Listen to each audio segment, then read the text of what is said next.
Check out Lumi Wealth is the name of the YouTube channel. So if we go into here, right, youtube.com, search for Lumi Wealth. Check out Lumi Wealth is the like an echo here. But basically we're live streaming now. So if we go into Lumi Wealth, there's a live. Right, so if you guys want to check it out. Cool. All right. But yeah, so we basically do this, basically do this every single week. The purpose is really to, try to find some cool new trading strategies, right? Before we jump into it, quick disclaimer. This is for educational purposes only. This is not investment advice. Obviously, we're not guaranteeing any kind of results. You should take personal responsibility for any of the stuff that you do.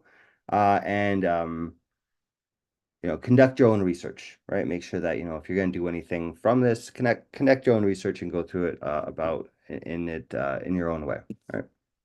Okay, cool. Now that we got that out of the way, basically is how today's session works, right? So we have 5 steps that we basically go through. First thing is we have trading idea presentations. Then people vote on what to build. Then there's the building of the algorithm itself, where we spend the majority of the time. Then we'll usually tweak the algorithm, or actually, I guess 3 and 4, we spend the majority of our time, and you can get and run the code on your own. If you're a member, then you can actually access all the stuff and run it yourself too. All right. So to go through each step, basically, first thing. Sorry, Howard, I had to mute you there. There's something in the background. But yeah, so basically, the step 1 is everyone presents kind of their idea, and we try to figure out what is this idea that we want to build, what do we want to work on today. I have some really cool stuff to show you. I think you're here as well. I got yeah, Jack, you're here, perfect. Yeah, because we got to show him. He showed me some pretty crazy stuff, so I want to show you guys that today too. I think you'd be very interested. So I want to, Awesome. yeah. If you want, actually, maybe you could present it. You could kind of show because you already have the back testing results. So if you want, you could do that because I think people really want to work on that after seeing the results that you got. So maybe that's what people want to do today. I have a Do, feeling. do you have a copy of it over there? Because I'm not quite set up to do that at the moment, but I'd be happy to talk about it. It was a pretty simple idea. Sure, I just don't have the back testing results, right? Like I don't Well, have. they're in the zip file I sent Oh, over. they are? Okay, perfect. Okay, Yeah. great. Okay, awesome. Yeah, so I'll be able to show that off for you if you want. Awesome. Thank you. Yeah, no problem. But yeah, so step 1, people present their ideas. We'll have a few ideas that you'll see today of like, different strategies that we want to work on, option strategies, AI, all this different kind of stuff. People get to present.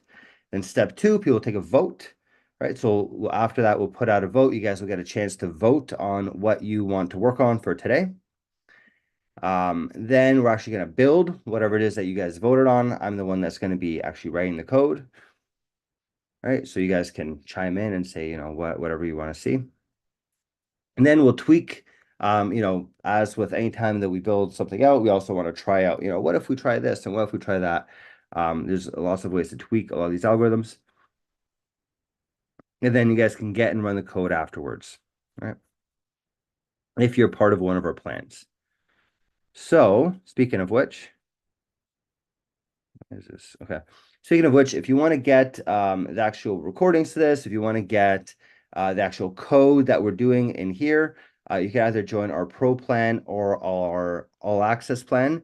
Our Pro plan is $349 a month. We're probably going to be raising prices very shortly. Just keep that in mind. If you want to keep this price, I suggest you guys sign up sooner rather than later. So as part of the Pro plan, you guys get these sessions. You get to be a part of these sessions, right? Yeah, and what Warren, yeah, these are all in US dollars. Yes. Yeah, so you'll get access to these live algo building sessions. You could join us every month in this. You get the recordings of it, and importantly, you'll get the code, all the code that we developed today. You'll actually be able to get that. You also get access to our strategy library, the pro version of it. There's a lot more strategies in our pro version than in our starter plan. You also get access to workshops, trading signals, which is pretty cool. You get to watch some of our trading signals. So here, for example, you can watch how some of our stuff has been trading. Here's one example of an algorithm that's been running for a little while now. This algorithm I started on March 22nd. It is now up to about almost 100% return in 2 months. That's a pretty damn good result, if you ask me. We have a bunch of other ones in here too. These ones have been doing quite well. These Condor Martingales. I actually ran this one right here, I think. Yeah, I started running this one in live money starting today, actually. So in case you guys are wondering, I actually started doing that. So this algorithm I actually have running in my account too. I'll share that with you guys shortly once I make sure it's kind of bug free. But essentially, these are trading signals. You can look through and see all of our different algorithms and how they're behaving and what kind of results they're getting, that sort of thing. Right, here's all of our few little things that we've been doing. Right, butterfly. This one's up a little bit more now. Right, but yeah, essentially you get access to that. That's our trading signals. You can access our Discord community, which is, basically where we can talk to each other. It's also in here. There's lots of us going back and forth. It's a very active community, so you'll get that part of the pro plan too. You get our Python for Finance course, and you get our Algo trading course as well. They'll teach you how to build these types of things if you want to learn how to build them. Right? That's $349 a month. Then there's also the all access plan, which is $799 a month, and that gives you everything in the pro plan.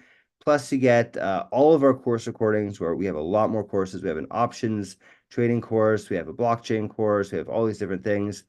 You also get 2 1-on-1 hours per month. If you need some help with anything, we can definitely help you out with that. We can get on a call and go through it. And then in general, you just get full service. If you want us to set things up for you, whatever it is that you need, we can do that for you in this all access plan. All right, cool. Any questions before we get started with today's class?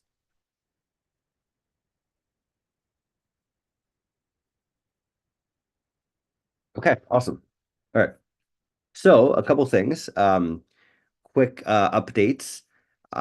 So as I mentioned, I started trading this Condor Martingale with real money. Here's kind of a little preview of it. This is what I did today. I bought some puts and calls. This is now with live money. So let's see what happens. These algorithms have been doing very well with paper trading. I'm personally very excited. Let's see how these things do. It's basically this one that I'm running. If you guys are interested, basically it's this strategy here. I'm expecting to get something like 70% a year returns with this strategy.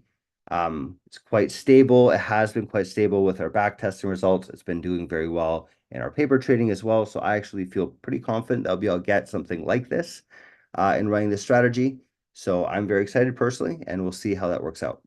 However, if you guys, if you're wondering specifically what I'm running, it is an older version of the code because I did notice for those of you that actually are going through this and are interested, I noticed that when this new Iron Condor, the old setup, so this is the back test with the setup from back.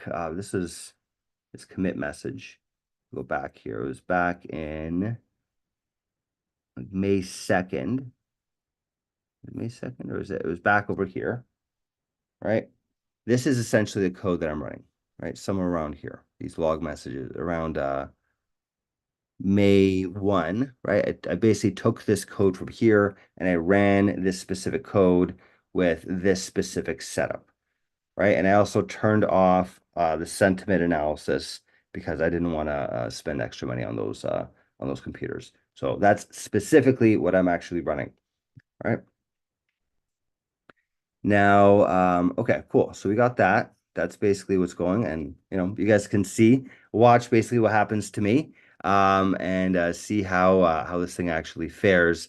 If it actually does do exactly what the paper train does. So far, it seems like it's doing pretty much the same thing, as far as I can tell. But in a few days from now is when we'll actually start getting those results. And as you can see, the graph is basically blank right now. I started off with about a $28,000 account in this account in particular. All right. So if you guys want, I'll share this in the next few days and you guys can actually follow me in the trading signals too. All right. Cool. So that's one order of business I want to share with you guys in case you're wondering kind of what's been happening with that. Because I think to me, that's kind of become a very important thing is to have these things with live money going. Another order of business is again, as I mentioned, the when we made those changes last week, I think we broke something in the martingale algorithm. That's why I'm using the old one, because here's basically the same setup, right? This is the 180 da da da da, right? Or this is actually it's a little different one than what I had. I'm using the 140, which is yeah, this one right here. This is basically a setup that I'm using, the parameters that I'm using. Except notice that with this new set of code, this graph looks very different than this graph, right? So that's why I'm using the older code and I'm actually running it with the older code. But I think that it's just a little bug. I think that there's a way to fix it. I actually spent a good chunk yesterday going through it. I think I have an idea as to why there's this difference here, right? But just to keep in mind, if you actually do want to run this stuff, the code is actually different, right? Because we made those changes last week, right? So that's one order of business. Live code, all that. Another thing that I want to share with you guys before you guys can put out your own pitches as well is I want to share with you something that Jack showed me that was it yesterday that blew my freaking mind. Uh, like, it's I just crazy. hope it's real. It kind of blew my mind too. So we'll see.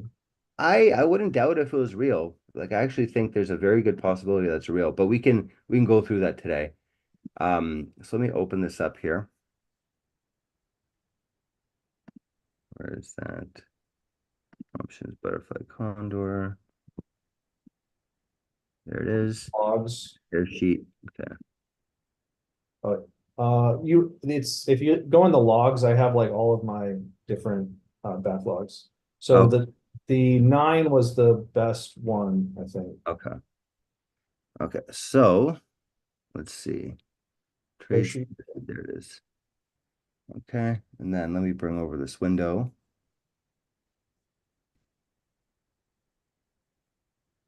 So maybe Jackie to explain what you're doing differently here. But before you do that, crazy looking graph, 333% a year returns. I'd say that's pretty damn interesting. Over this 2 year period, I haven't had a chance to run over the 4 year period yet, but over these 2 years, it's very interesting. I'd like to run over a longer time period. But Yeah. 333% a year returns. This is our butterfly condor, if you guys remember, the one that we've been working on for a while, and then we kind of stopped doing it because we ran it and there was some weird stuff happening in paper trading. But this is pretty damn interesting if you ask me. Um, So yeah, I guess the background of what I changed was I understood this strategy to be taking advantage of essentially low volatility in the market. And so when I was thinking about that, I'm like, well, one other signal I could introduce was the VIX um, index. And anyways, I downloaded a bunch of market data for it from uh, YouTube Finance, and I basically have it checking the close of the VIX the day before to decide whether or not it even trades on that day. And then I picked a threshold that was just below some of the biggest drop downs that I saw, and it made it a lot more stable. And then I kind of increased the take profit and stop and the stop loss. So I think that was the main thing. The one thing here that I noticed was different too is the timing market went down. I don't know if that's because of the VIX introduction or what that means. Um, Time and market. Yeah, that makes sense because it's trading less often, right? yeah. That makes a lot of sense. Yeah, so I don't know about you guys, but I'm personally very interested in something that can make 330% a year with such a low drawdown, only a 28% drawdown. That is really freaking impressive. Again, this is the options butterfly condor strategy that we were working on before, modified a little bit to include the VIX to basically check the VIX.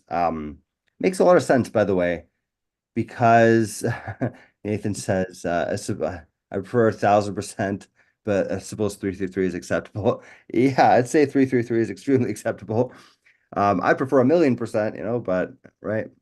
But yeah, so I personally think this is super interesting. I don't know about you guys, but I think it'd be really cool to actually explore this going further. So I'm gonna add that to our list of things to work on today. I know the past 2 weeks we've been working on this martingale strategy.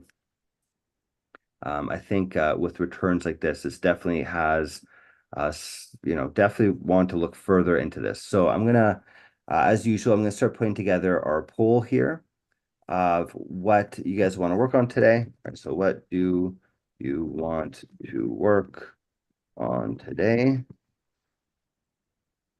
And I'm going to add this butterfly condor with VIX. And we're going to make that as one of the things to work on, right? As usual, also add in our condor martingale, right? Which is again the one that I started running personally today with live money, about $30,000 account, small account, right? Nothing crazy, but that's something I actually started running today, and we'll see how that works out. I could be the guinea pig if you guys are interested, right?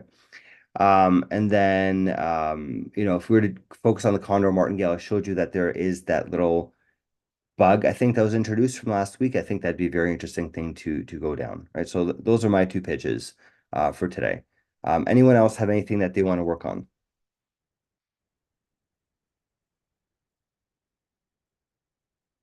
What might you guys want to actually do today in class? Hey Robert, can you hear me okay? Yep, I can hear you. So I probably should have asked this before. I have a quick question. I am re-looking at joining. I was a Pro Plan member a few months ago, but there was significant drama in our life, unfortunately, a few deaths that really took me away from everything. I'm sorry to So I'm hear that. yeah, thanks. Fallout still here, unfortunately. But I'm re-looking at joining, but I am broke. I wish I could afford the 350 a month to do the pro plan again. The starter plan looks like it includes three algorithms. Can you tell me what algorithms that would be, and would it be possible to, um, I guess, work my way up to a point to being able to use some of these other more advanced algorithms? Well, here's our strategy library. This is what we get here. You get the crypto double EMA trending algorithm. You get the crypto B bands. You get the stock top ETF picker, and you get the options rolling calls and diversified leverage. So actually get more than three. So I think you get five in total with this Okay. one. I'm not into crypto yet, but so it looks like what three of them would be just regular stocks. Yeah, top ETF picker, rolling calls, and diversified leverage, I think would be the ones that are not crypto related. So one of them Okay. is options, two of them are stock, right? Okay. Actually, personally, I have my money in this one, the diversified leverage with threshold. I could even show you kind of what that's been doing. Oh, I really appreciate that. That'd be awesome. Thank you. Yeah, sure, no problem. This is where the heck? I have so many accounts with Alpaca. This is insane. Okay, at Gmail. This is it. Yeah, so just to show you how my account's been doing with that. I've been running it for a period of time, and it's been actually doing quite well. So here's over the past year. Sure. Okay, agree. All right. So here is my account. About a year ago, it was what, 3,033, and we're at about 4,004 or 4,500. So what's that? So 3,000. I'm actually curious myself. 3,033. So let's say about 3,000 to 4,500. So was that 50% in the past year? That's pretty damn good. I'd say that's a pretty good return for this thing so far. So that's the diversified leverage. I actually have, again, this is a real money account. It's made me 1,500 bucks in the past year. So I'd say that's pretty good, at least for me, I think. It's not these crazy ones we're talking about, 300%. This is pretty wild. But I'd say 50% of the year, I'm definitely happy with the results personally. So, But in order for me to be able to access those advanced algorithms, that's we're looking at the pro plan still, right? yes, correct. Yeah, that's a pro plan. Okay, all right, thanks. Yeah, no problem. Cool. Any other questions, guys?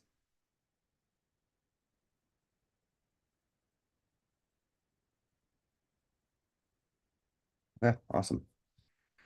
All right, okay, so I have here two strategies that we could work on today. The butterfly condor with this VIX change. I'm personally very interested in going into that. There's the condor martingale. I think specifically, at least what I'm thinking is it'd be really good to fix that bug, right? Because this is a fantastic looking graph. This is not, right? So I think last week we introduced a bug that actually made this happen, right? So I'd actually be very interested to figure out what the heck is going on there to fix that. The bot that I have running right now with my personal money is the bot that was just back in the day with this, right? This is just old code, right? From this day. It was around, again, I went to GitHub and I just pulled out that commit. So if you guys are interested, if you want to run that same bot, what you would do is you'd go back. Let me do this a little slower here. You look at the commits for this Condor Martingale. There's 48 of them, right? And then you'd go back to May, or what was that, March? It was basically right before, yeah, it was right around here. Oh yeah, okay. This is because it's already back. Um, on May 1st, made some log improvements, updated the quantities, did all this stuff here. And then basically I grabbed a code from around this time period, which you could do by clicking on browse repository at this point, right?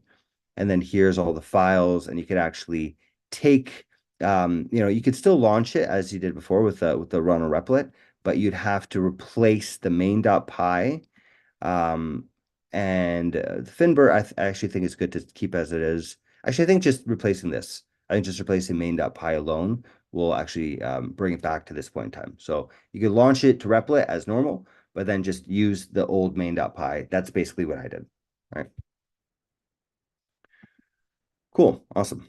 Um, so yes, I think that'd be an interesting thing to cover too, is try to figure out what the heck made this change and how can we fix that bug. So, Robert, maybe another thing that would be interesting to do is whatever Wix is doing for the butterfly strategy or algorithm, maybe something that we could also incorporate into Martingale, because if it's helping to reduce the number of days that we get the drawdowns, that would be the similar situation for both algorithms. Yeah, I So agree. it would remove some of these drawdowns on the martingale too, so that if we develop that the same in a way that we could just incorporate it in that one too, that be enhancing both, I guess. At the Yeah, same. you can probably just, if you copy the data over and you copy the single function over, it would pretty much be done probably. You just have to figure out where you want to put it to exit out of the trading and cancel any trades that day. Yeah, we could definitely do that. I don't think that's a very difficult thing to do. Jack, I remember when you showed this code, I don't think the code that you have set up would work in live, so we'd actually have to modify that a little bit. So it actually pulls from Yahoo Finance live, right? Yes, yeah, it wouldn't, well, it did have a switch to try to pull it from Yahoo Live. So I had some if def in there, or Okay. basically to check whether or not you're back testing. Okay. But yeah, I mean, it, like you said it in the meeting yesterday, it probably would be better to switch it over to like a fund that's tracking the VIX or something instead, but maybe we could leave that as a second test, a second step. Sure. Yeah, I think if we take a look at that code, we can kind of dig a bit deeper into it and figure out, all those kinds of details for sure. Yeah, how do we pull it from Yahoo Finance? Do we pull, some sort of ETF or whatever? There's a bunch of things that we can try out. Absolutely. Cool. All right. Anything else that you guys would be interested in working on today?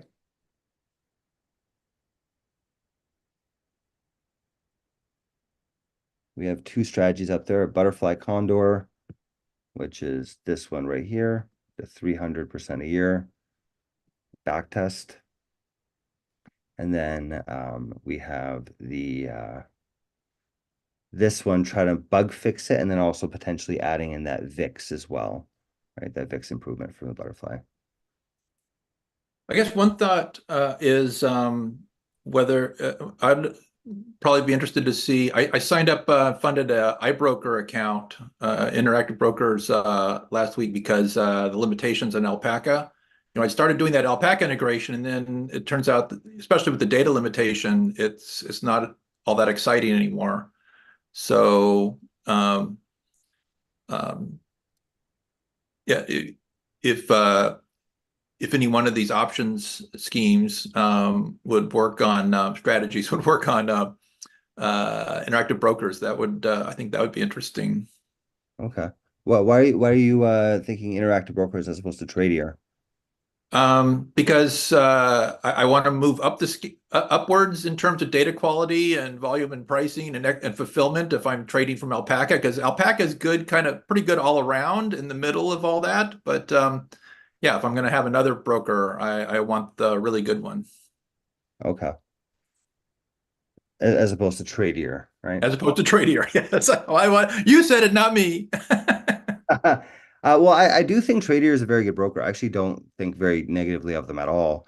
I would think that the execution's probably better with interactive brokers. I mean, I think the biggest broker on I don't. Yeah, I don't think anybody beats their execution, right? That's also why they don't have any free commission-free trades, right? So the way those other guys pay for their trades is they have interactive brokers or a similar do their fulfillments for them at not quite as good a price. Yeah. Okay. I could add that. I mean, it's not really a strategy per se to go. No, I say it's the I started trying to set it up and I ran into difficulty. So I have an account now, but I'm not able to use it yet. And of course I have a lot of other irons in the fire. So I'm just throwing it out there. If other people are interested in active brokers over Tradier, that would be something interesting to see and trying to sort out with any one of these strategies. That would be helpful to me. If I'm the only one, obviously, it's not going to get a bunch of votes, but just throwing it out there. Okay. So Yeah. I've actually brought up this before in the past to interact.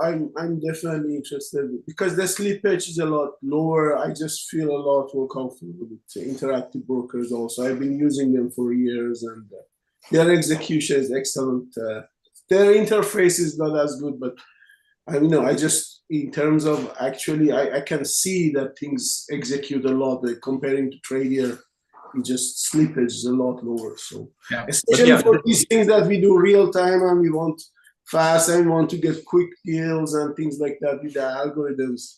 I think if you could get it to work with these algorithms, that would give us a lot better return on investment in actual real trading that we're doing. It should add a lot of value too. Yeah, So but you like to say the API and their UI and everything about it is just difficult. disaster. It's a disaster. Yes.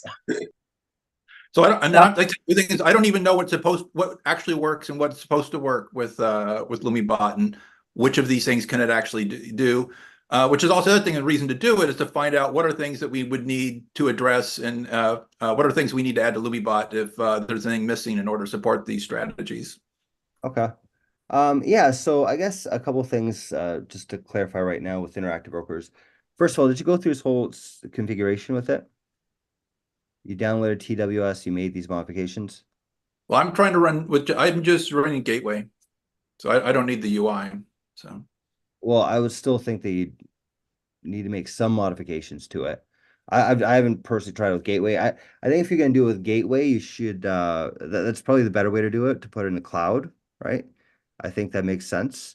By the way, is it logging you out every 24 hours or something with Gateway? No, it's configurable. It'll also restart for you, but they do require you to manually. They do require you to log in by hand every 24 hours. You can stay logged in, but you're going to have to re-auth. And what's crazy is you cannot copy and paste your password into the form. They make you type it in from the keyboard. It's nuts. Obviously, I'm gonna go out whenever I get to the point of having it working. Obviously, I'll get some little plugin that will insert the password automatically. But they've actually blocked that in their code. Yes, you have to type in your username and password. Yeah. They can't actually stop you. Yeah, but they can't actually stop you. This can be solved with programming, but it's just hilarious that it's that way. Yeah. Not hilarious. I'm laughing instead of crying. So yeah. So What's worse than that though is not just the fact that you have to re-authenticate and there's that limit, but also you have to do a two-factor thing as well, right? Where it Right. goes phone and you have to actually accept the two-factor authentication. That makes it Right. even worse, right? Yeah. Right. Yeah, I've been with Interactive Brokers for 20 years, and I've written to them. I said, you guys better look over your shoulder at Tradier and Alpaca because they're much easier. But Yep. they didn't respond yet. But Jim, just a quick aside, they do have not a free commission version, iBroker Lite. yeah, but you can't. It doesn't have anything that I want, right? I mean, it has all the things. The things they leave out are all the things I need. Yeah, you Wow, can't I've been using it for years. It works Well, great. for starters, you don't get data, right? And I'm a back tester. I'm an algo guy, so I live and breathe. I care about data more than anything else. This thing about executions just sound good in principle. I care about data. Yeah, and with the I'm interactive thirsty broker for. live, they specifically say you cannot do algo trading. Like that is literally one of the things that they say on it. So Yeah, but we do anyhow. So yeah. well, no, I mean I just don't think that they have an API with interactive brokers Lite. You know what I mean? Like I just Right, yeah, light, yeah, Oh, you're yes, right. light doesn't work for algo trading. Yeah. You're yeah. right. You're right. Sorry about that. I Yeah. stand corrected. Can't do algo trading with the Lite. Yeah. I have one account that's the pro version, and I use that for the algo trading. Yeah, I that makes have a question. Has anybody heard anybody been able to use the REST API with the interactive broker? Because I tried to use it a couple of years, when just a year ago or so, and I was never able to actually get it to work. And they said something wrong with your setup, and I called their technical support. It just didn't work. And there was nothing wrong with my setup because I use that setup to use all REST APIs all the time. I work for everything else. Has anybody used that REST API that they have, or have you heard anybody being able to use it? Because that would solve a lot of these problems if that would work. Yeah, so I've used it and we actually were very strongly considering moving over, changing our interactive broker setup to use the REST API as opposed to through TWS. The problem though is that you basically have the exact same problems, right? It doesn't really solve anything. You don't need TWS, but with the regular way, you can just use Gateway. With the REST client, you still have to have a Java app. They still force you to have a Java app. They still make you log out every 24 hours, and you still have to do the two-factor authentication. So it doesn't solve any problems at all, the REST API. Yeah, I think the difference is you don't have to run gateway though, right? So yeah, but you have to run a different Java client. Yeah. So I'll since I brought it up, I will. So when I was trying to set this up into last week, it didn't work, and maybe my account wasn't fully provisioned. I got that notice on yesterday, so I will go through it again and see if I can get just the hello world working. Anyhow, so like I say, iBroker's on my mind, so just throwing it out there. Okay, cool. So I'm gonna take this out because we kind of discussed it, but yeah. So in general, interactive brokers, you want to go through all this here, right? All this setup.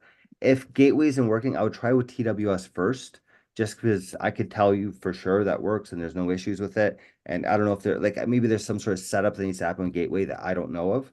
So it's hard for me to talk about that because I haven't really done that. But with TWS, you definitely have to go through this whole setup and things. There's 4 different things you have to do. And then you also have to set up your data, right? So let me log in here. I think this is my right account.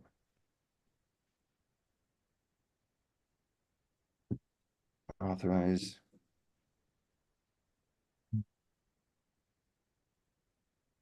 Yeah, so there you go. So this is my account. And then when I go into settings, there is some data that you have to set up. It's market data subscriptions. And you have to subscribe to when you go into here.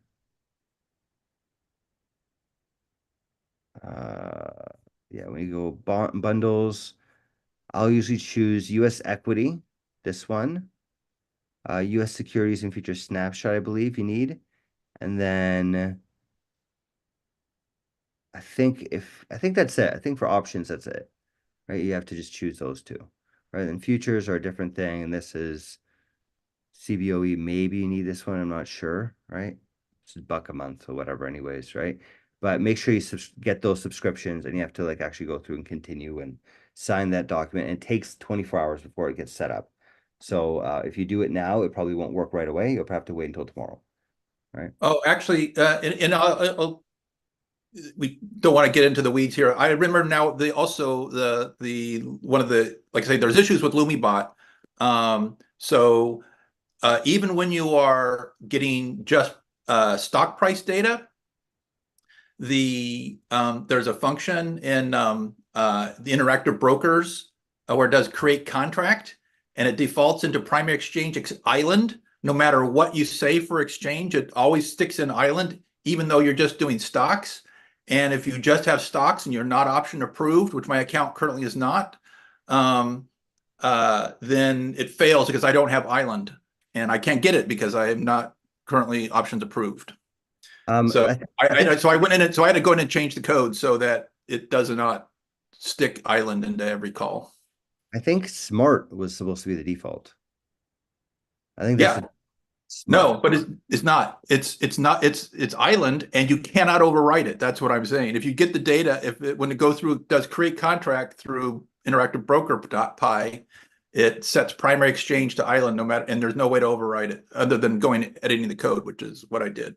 Oh, But then I ran into other issues, so that's why I'm gonna go fire it up. I'll give another whirl this evening here. Okay. All right. Sounds good. Yeah. I mean, if you have that change, feel free to put up that pull request and we can go through that. I thought that the default was smart. I don't remember seeing island in there. Maybe there's a change that happened at some point that made that happen. Okay, cool. Awesome. Yeah, that's what I mean. So I'd be interested to see it working, and then I would have more to understand about what to expect on what should I expect to work and what doesn't work, because that's the way it is yet, and we just need to fix it. Right. Are you using IB in sync or? Oh, I'm also I don't know what that is. I'm running just the LumiBot code, and yeah. and yeah. So like I say, it connects to Gateway and it talks to them. But like one of the issues I ran into is I don't have island, and then I think I got to the point where I think my data subscription wasn't live yet. But anyhow, I'm going to go back and check this stuff. So back to your regularly scheduled program. Okay, sounds good. Yeah, and to answer your question, Ali, we do not use IB Insync. We use like the native interactive brokers, because IB Insync had like a bunch of bugs and we didn't want to deal with it. So we just wrote it from scratch, basically. As far as I can remember. Yeah. Although that was a long time ago that we wrote that code. Okay, cool. Anything else you guys want to work on today that you want me to put up on our poll? So far, we have the butterfly condor with the VIX, this crazy one with the super high returns, and then there's the condor martingale, which is what we've been doing for the past few weeks. Basically make that bug fix so that we can get this graph back, because I really would like to. Actually, I do have this running right now personally, but I would like to make it easier to run, because it's kind of a pain to have to go back in the code, and like we should actually get to work. So that's one thing that the bug fixes, and then also maybe trying that VIX thing with this too. I think that'd be interesting. Anything else you guys want to work on? Not here. I think that's great. What you got? Okay, cool, perfect. All right, so let me save this, and I'll put out the poll, and we can see what you guys want to do. There you go. So poll is live. So you guys can go ahead and vote on that. While you guys are voting, I'm gonna go get myself a glass of water because I'm very thirsty. I had some salty chicken. And whatever you guys decide to work on, we can cover that today. But we can probably do both of these today. Won't we have enough time to do both, you think? Maybe. Yeah, Okay. if we do have enough time, absolutely. Yeah, we could. Just put the which one first then, right? Yeah, whatever you guys. Yeah, we'll definitely work on the one that you guys vote for first. Okay, cool. Thank you. It's just starting to get pretty one-sided right now. Okay, but yeah, I'll let you guys finish voting on that. There's still 5 people left to vote, and I will be back, and we can get the show on the road. So I'll be back in 2 minutes.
right. Hey guys.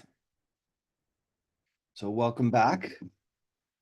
All right, so we still have one person left to vote, but I'm assuming maybe you stepped away from your computer or something. But that's pretty much it. So I'll end the poll. Not surprising, who won this one or what algorithm won this one. Doesn't surprise me whatsoever. You guys voted for the butterfly condor with the VIX. Makes a lot of sense. I feel exactly the same way. I definitely can't blame you guys for this because I am very interested too to figure out how the heck we can get this type of number going and how real this is. If it is real, I'm putting some money into this. You better believe that. Cool, awesome. And then let me read a few other things here. As a coder, I'd love to see how you work through debugging strategies. Fixing the bug is my vote. Okay, awesome. If I were me, I would jump back and forth through the Git changes until you find the one that breaks it. Then you have a smaller amount of code modified, but it's a lot of backtesting. Yeah, Jack, actually, I know for both of you guys, I actually know what the issue is. The issue is the mechanism that we made that checks whether we had a loss the day before or not. So that's actually there's two things that changed. So that's one thing that changed. Another thing that changed is we had in previous versions of the bot unknowingly that it takes a break after it makes a condor.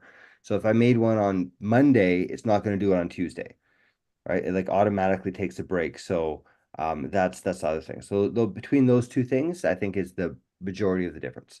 But when I was going through it yesterday and a bit today, basically the main issue is the mechanism that we changed to check whether the condor won or lost the day before. Because if you guys remember, last week what we did was we made it so that we could have a zero day, and that's the thing that basically screwed everything up.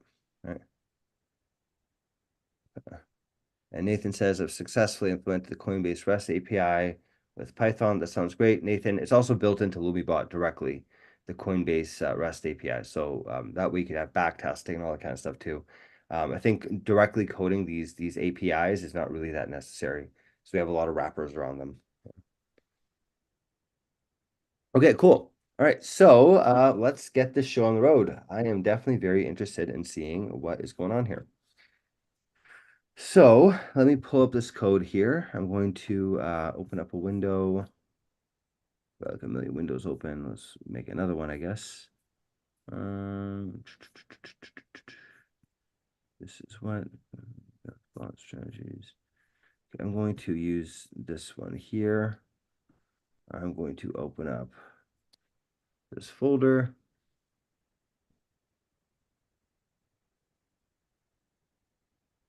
There we go. And for starters, I want to try to replicate basically what you did, Jack. So is this code as is? If I run it, I would get that result. I believe so. Yeah. All right, so let me see here. I did delete the Conda environment, obviously, so you probably have one already set up. That you can set. Okay. No broker set. Please set a broker in the .env file as a secret. Yeah, I Okay. didn't send my secret either. Yeah. So That- let me go ahead and do that. I'm going to move this to another screen because I do have keys in here that are meant to be private. So I'm just going to do this on another monitor real quick. .env file. So just in case you guys are wondering what I'm doing here, this is basically how you'd set it up. You'd create a file .env, and then you want to set your secrets, right? So for example, one secret could be a tradier, or let's say for backtesting, we go is backtesting equals true. Set that. Then we'd go, Polygon. Actually, no spaces here. Right, and basically you want to do this sort of thing, right? Polygon API key, and then you put in your actual key, and this is kind of the way that you'd set up your env file. It's everything that we have inside of the README. Mhm. In here in the README, this is, how do I do this as Markdown? Open preview. There we go. Yeah, so in the README file, where we have the run on replit button and all that, we have all the secrets configuration. You basically want to set these inside of your .env file, right? So on replit, you set in your secrets. On your computer, you put it into your .env file in this kind of fashion, right? So just in case you guys are wondering what I'm doing, that's basically what I'm doing. So let me set all these secrets in here, save, and then bring this back. Okay, cool. So I got that set up. Now let's run this actual code. Let's see what happens. Okay, back testing started.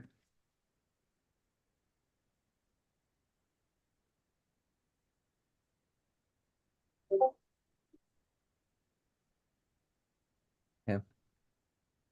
I guess you said to use 2,500 bucks as well to start. I mean, yeah, I just set it low because that would be like the amount I would be risking live if I was going to do it. Okay. But you don't have to. It works fine with a larger amount too. I also I set it low because I also wanted to see if making it lower changed the result at all. Like just because of share sizes or something. I wasn't sure if that would have an effect. But the way I kind of developed it was I just started the VIX thing first and I saw I made a much smoother curve. And then what I did was I increased the percentage that I was going to trade up to 48%. So the PCT to trade that got increased. My take profit I moved to 0.2 and my max loss I moved to 0.2. And I removed the idle holding symbol. So it doesn't put any money in the idle holding symbol. And that made it more volatile, but that also was how I got the crazy returns. Okay. Oh, interesting. You don't have. I wonder if I move that back. You do have the 0.2 max loss and take profit, and you do have the 48% to trade. I think the idle holding symbol didn't do much of a change for me. That must be why that's back. But you could also try removing that if you want. Okay. I mean, it shouldn't really make that big of a difference. We put it in there because we're saying that this is uncorrelated with the market, so you can actually put some money into the market at the same time. That was kind of the idea that we had there. But so far, the results are looking pretty good. Our portfolio value, we start at 2,500. It's all the way up to 4,500 already. So I'd say that's a very good start already. Third of the way through. This is a 2-year back test, right? You set this. That's all I have set up. Yeah, because I didn't pay for the extra long Polygon data. Right. Yeah, that It's a makes little rich for my blood. yeah. I definitely pay them a lot of money, that's for sure. So let me make this start a little earlier too then. I'll run a separate back test. We'll Python main.py, and this one will be over a longer time period so that we month must be Oh, is no 0. Yeah, that makes sense. Okay, there we go. Right. hopefully the VIX data it goes back that far. I think it does. Let's see. This is where my way of implementing it was probably bad. 2002. 2002. Yeah, we're fine. Going back quite far. Yeah. So I think we're good to go. Okay, so we'll see at different time periods as well, because that's the other thing, right? It's like maybe it's just those 2 years are very good. That's possible. Yeah. Right. So this way we'll have a more of a clear understanding of what's happening here. So in 2.5-ish minutes, we'll have that result. Okay, so just so I can mark them off. You said that you changed. Yeah, look, see VIX threshold at the bottom. Oh, you're saying for things I changed in here. Yeah. So that was the max loss was to 0.2. So go added / changed. Yeah. The other things I changed were the max loss, the take profit, and the percent to trade. Max loss. and percent to trade. Okay, so let's take a look at these side by side. So when I pull up, where is this Trader Observer? So many windows open. I got a faster computer so I can open up a lot of stuff at once, but now it's like I feel like I need to just clear things out because I have too much stuff at a time. This is still that one. This is Condor Martin. This is the one that was messing around with the old code. And this is Tradier. Oh, I know why. I have it on my other monitor. I'll bring this over here and we'll open up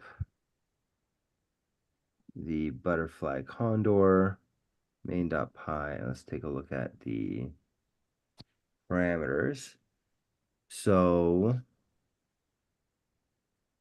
percent to trade is 35. You increase that to 48. Yeah. That'll make sense. I could increase the returns, but it would also increase the risk. So I guess if you offset that, Yeah, so the idea was that the VIX made it a smoother curve. There were less drop downs, so I increased the amount. that makes a lot of sense. I think that's very smart. Okay, so percent to trade went up. Then the other one was take profit. We had it set at 15. You set to 20. So now we'll take a bigger profit. Okay, interesting. Max loss, you set to 0.2, whereas we had a 0.25. So you allow it to take a bigger profit and you cut its losses faster. Interesting. Yeah. Okay. And then you add in this VIX threshold thing, which is a completely brand new I thing. still think there's probably plenty of room for tuning these parameters too, and that's why I would love to do some kind of algorithm there, but I don't have time at the moment. I'll get to it at some point. I mean, I wonder if there's some configuration that makes like 500% a year or something ridiculous like that. Maybe. Maybe, you know, if you figured out how to get to 300, I mean, I don't think it's that big of a stretch to get to like 500. That would be insane. I definitely want to put money into that for sure. You know, that I will definitely try out. Yeah, I think you know, if we can get this thing working properly today and we get like some good insights out of it, what I could do even tonight is I could set this thing up to work in paper trading, so we could actually watch this thing trade for a bit, and then is that at least for me, that's my how do I determine do I put money into this thing? Is I'll first back test it, you know, back test all the different combinations. Then I'll put into paper trading for a couple of days, make sure it's actually working properly. And then after all that's working, I'll put it into um, a live trading environment, right? That's So you kind got of to have a little bit of self resistance or like make sure that you see it's tracking at least with the paper trading for what, a week or at least a month. yeah. It's for me, it kind of depends on what the algorithm is.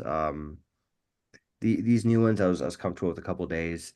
Really, you want to put into paper trading to first of all see if it's matching kind of what you're getting in your back testing because there Yeah. could be some differences when you're actually trading it. And then second of all, I do it because there could be bugs, right? Like it's very often that we'll put out something, it works really well in back testing, whatever, but then when you put into a live environment, things are slightly different. So you could actually hit some sort of bugs. So I'll do that to make sure to Makes sense. yeah, exactly. Do you guys run into differences with like when you go to live trading? Like obviously these are not the fastest computers. There might be delays with making the orders. Maybe liquidity is not there. I mean, there's probably not with these smaller sizes, but like, do you see differences between paper and live that often? If as assuming there's no bugs. Yeah, there will definitely be differences between the two for sure. Especially with things like options, which are more thinly traded, right? So, you know, in paper trading, and there's also a time delay in paper trading too, right? So, so you will definitely see differences, right? You'll trade something, or at least in Tradier, there's a time difference.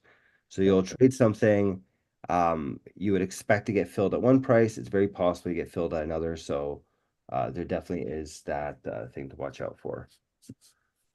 Okay, so I got the results. This thing finished. Let me pull that over. It's almost exactly the same thing that you got, so which gives me a lot of confidence. There is a small difference. Mhm. Yours got 333% a year. Mine got 297% a year. Still extremely good, but I wonder if this is the difference where mine was running without the idle holding symbol. maybe it's possible. Yeah, there's a possibility. Either way, that's still a very high return. I wouldn't shake Yeah. my head at that at all. Yeah, and I would think that the idle holding symbol would add more value to it because if it's holding on to QQQ, it should actually have gone up, right? I mean, NASDAQ has done quite well over the past couple of years. So, Okay. so I would think that that would have added value rather than subtracted, but you never know. Things happen. Either way, I feel pretty confident in this. This is good. We were able to replicate it. So in that case, I guess next steps is how do we make this thing? Actually, let me put it back to you guys. So I'm thinking, now that we have this sort of thing, volatility smile. Oh, we still have that up here. Let me delete this. Actually, yeah, we don't need this here. I'm noticing one more difference in my parameters. I think I dropped the max ADX down to 35. Sorry, I'm swapping back and forth between the parameters. I should diff it, but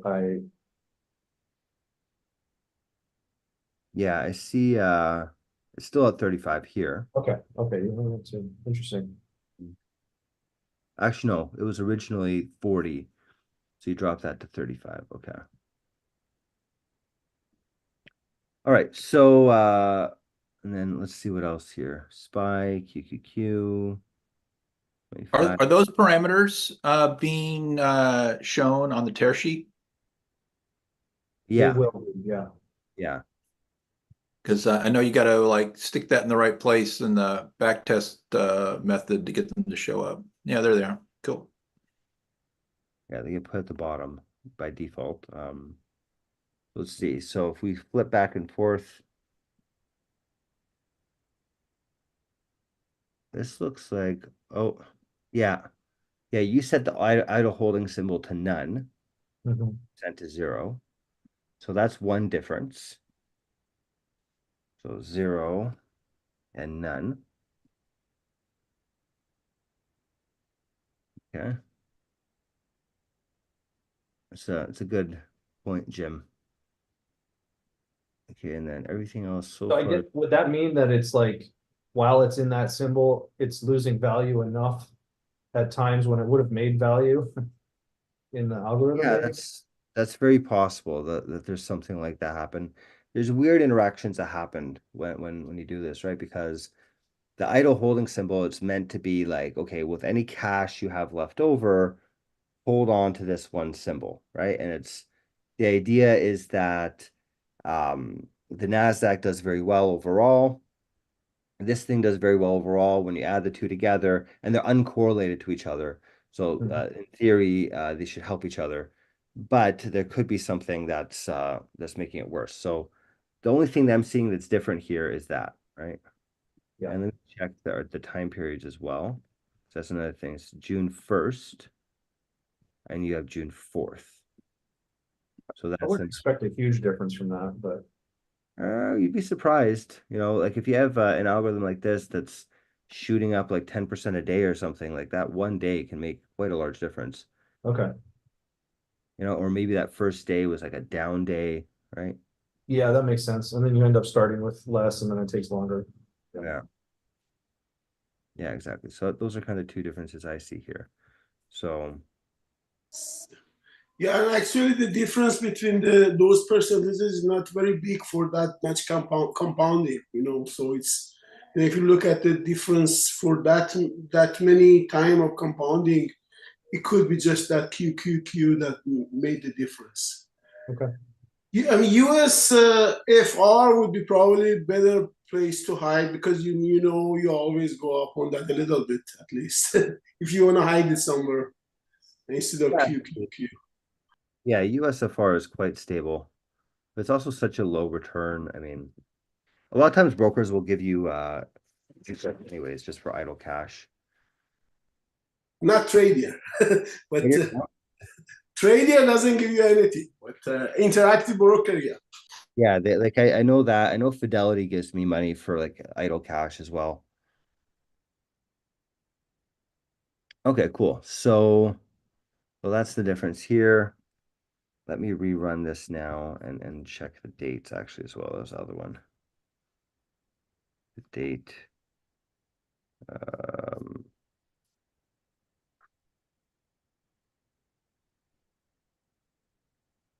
you start on June 4. June 4, 22. June 4, 22 till April 30, till April 30. Okay. So with those changes, I'm going to rerun this again and see if I hit that exact 333 number that you got. Yeah.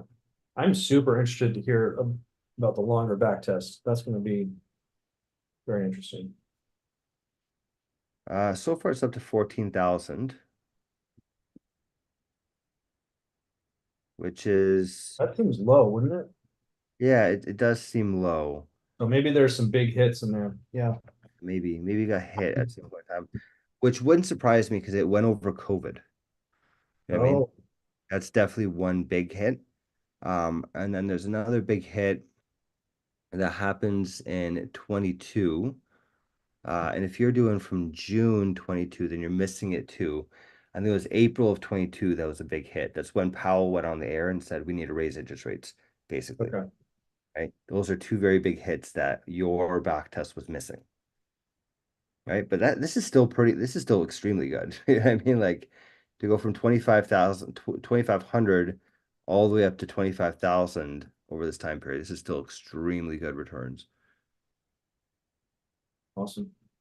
Yeah.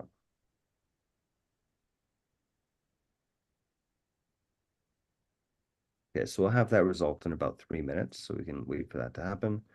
In the meantime, I ran with those changes again here, and we'll have an idea of what's going on there. All right, so, okay. So you're right, the long back test is quite important. Like that's gonna really show a lot as to what's going on here. But my first inclination is to add what you did with this VIX threshold into the one that we have in the strategy library, right? Mhm. That's kind of the first thing I'm thinking to do. Anything else that you think should be modified before then? You know, what are your thoughts on kind of what to work on first? I mean, that'll show you immediate improvements to the, you won't see drop downs the same amount. It looks very smooth compared to the previous back tests. So the risk is lower. Okay. If you want to pull up, I did some of the other back tests. There's ones where before I turned up the volatility, if you go back to the folder with them and you go to the say seven VIX 13.5, that one I think is one of the best ones before I turned up the volatility. So it's very like parabolic. This is insane. Not that much. 21% drawdown, 200% of your returns. It's crazy. Yeah, this one has a bigger, but still not that bad. I mean, I wouldn't be too worried about 30% drawdown personally. I think everyone's got their own tolerances, but I wouldn't be too concerned about it. Okay, but this is, I mean, this, reduce the risk, right? Reduce the return, kind of go hand in hand. That makes sense. Okay, so how about what I'll do is we'll take this old one.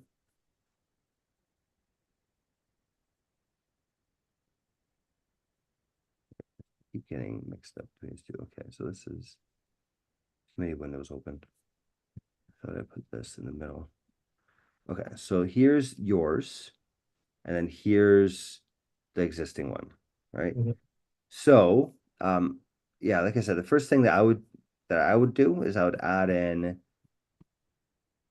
that new VIX threshold thing. Mhm. All right, so why don't we add that in?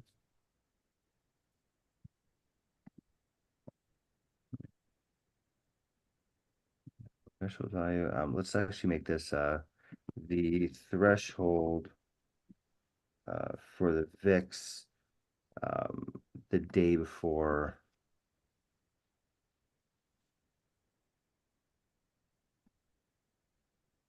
For the closing value of the VIX the day of VIX the day before. Right, okay. Cool. So that's the VIX threshold. Mhm. Take a look at the code that you did for this. I'm just gonna It's Control F, yeah. yeah, exactly. Okay. You pull it there. VIX value, check the VIX value, get VIX value. Okay. Okay, and then get There's VIX. one function, get VIX value, that I added, and that's it. Okay. So let's throw this in here. You threw this around just after check if we pierce the tent, check for the first adjustment loss. So you put it right after the first adjustment loss. So we go check for first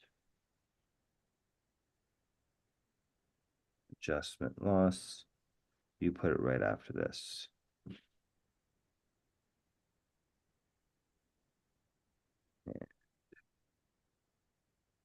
This is all in It's a here. butterfly or something Yeah. in their branch. Oh, I think this is the longer back test. Let's see what it looked like. Holy Still crap. very impressive, So the annual rate went down, but but still That's really, great still. That's yeah. yeah, still absolutely phenomenal. It looks like this is definitely one of the better time. This is kind of what we saw with the other ones too, is that this time period was really, really good. Um, and here's the What was result. the drawdown? Oh, now I matched yours, or almost matched yours. So that those changes, the idle holding symbol, any difference. The biggest drawdown is 46%. And we can check to see when that actually happened. Underwater plot. So in 2021, this is where we had a pretty big drawdown, which is odd because I think that was in the middle of a bull market, Hmm. right? yeah. 2022, it actually didn't go that bad. And COVID actually didn't do that bad. Maybe because of the VIX value, right? Because the VIX spiked like crazy around COVID. This is surprising. It actually went through COVID almost fully unscathed. This is actually very good. And then we had some underwater here.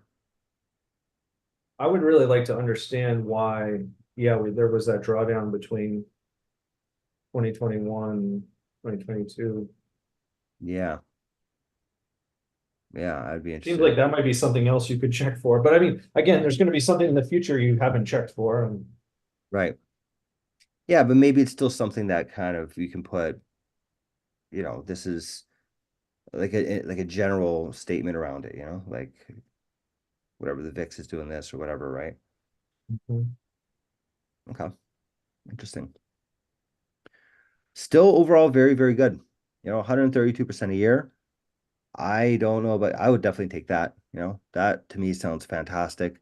This was a pretty big drawdown period over there. I mean, I would like to investigate that a little further at some point. But my first inclination is to just update our strategy library again to have what you're using and put in a state that I could actually run live as well. Because I would love to put this into paper trading. yeah, sounds good. Okay. So yeah, so let's go. Butterfly, last butterfly, perfect. Okay, get VIX value. Get VIX value and then VIX threshold. You add up here. VIX threshold. Okay, and then we also need that function get VIX value. And that pretty much just abstracts whether you're back testing or not. Okay, but you'll probably replace this anyways. let's see, get fix, well, get fix value, there it is.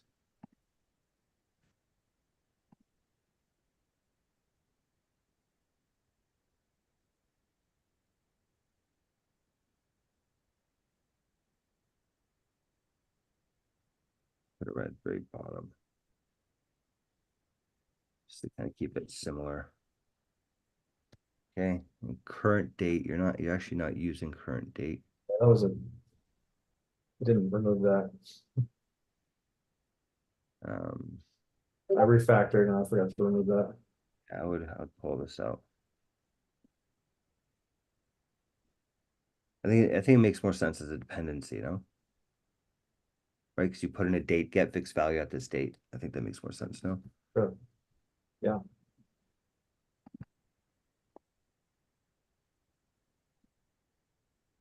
Um,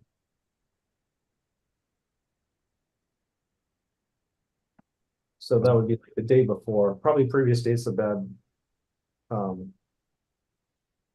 name for that. It could be day before.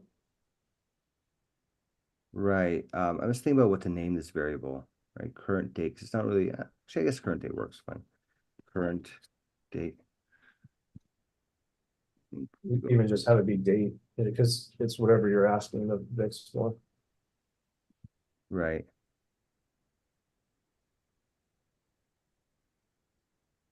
Pass that in. Actually, we already have DT, so we don't even have to do that. There it is. Okay. And that was yeah, it's a date time, right? Not a date. Yeah, fixed value minus, and then you reformat it. Okay. That's, I think, for pulling it out of the historical data loaded from disk. So if we switch this over to use something else, that Yeah, might change. it's back testing and using Yahoo Finance. What I would do, and the way that I've done this in the past, is just make everything use Yahoo Finance, but you set it up so that it like invalidates the cache, right? So it's like it only checks it once a day, right? Which would work well in back testing and work well in live, I right? see. Has it been longer than 23 hours, since the last update? That's the way that, So then you're basically pulling it from Yahoo Finance every single time in the backtest, which would be slower, well, but just one time, right? Just the first time. And Yahoo Finance is quite quick. So maybe you're adding like 2 seconds to your back test, whatever, right? That way, also check because I just like having code more similar between the two. Because then also when you're back testing it, you make sure that the Yahoo Finance connection is still working. Like it kind of gives an added validation there too, right? So I would remove this like that, and also for back testing purposes, it makes more sense too because then when you extend the date out, you don't have to download data again, right? Yep. So I would just purely rely on this.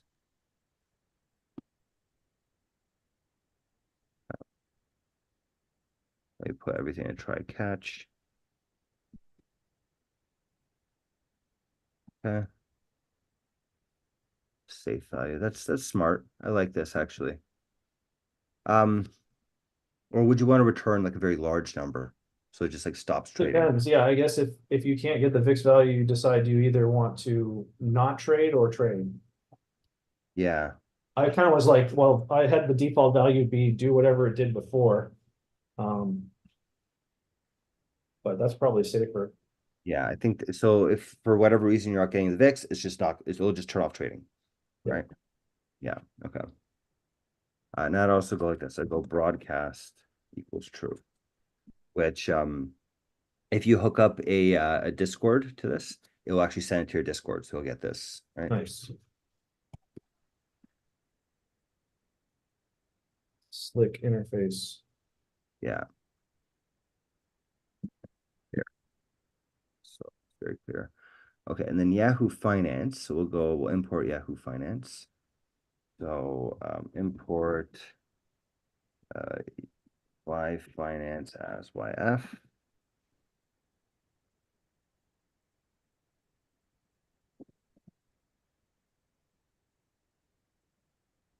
Here we go.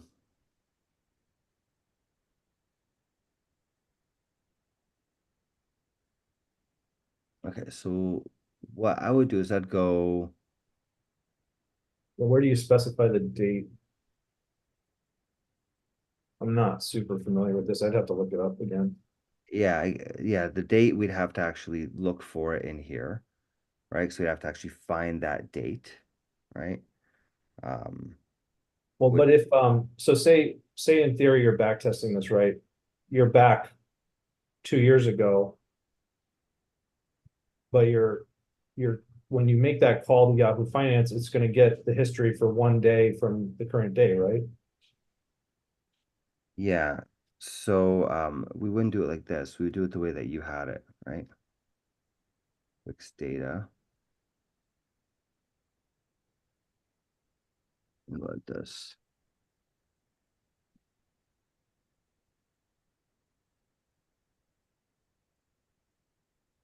And you have like a safety check here too, which I think is really good.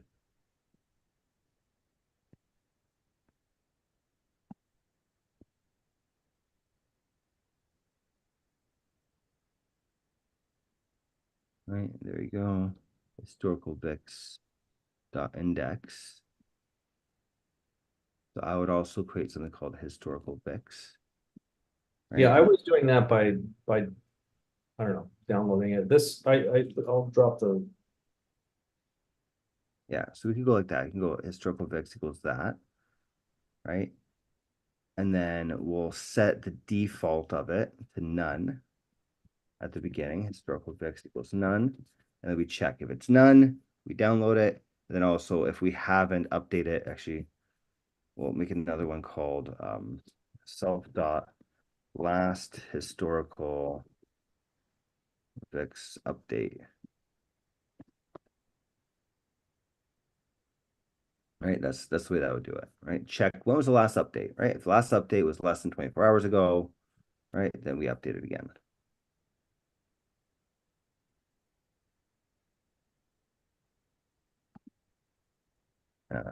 Set the last historical the current date. What the heck are you doing here? No,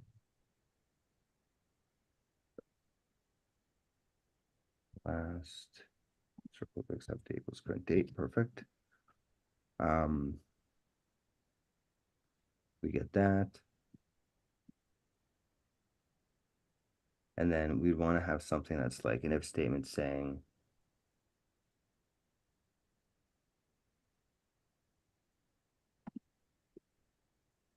if the current date is none, no, then return a safe super high value.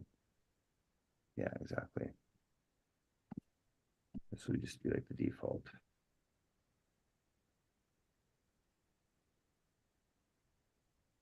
Okay, so if we don't have the date, return. And then now, okay, assuming we have the date, check last historical VIX update is not none. And equals today. Get the previous VIX's value.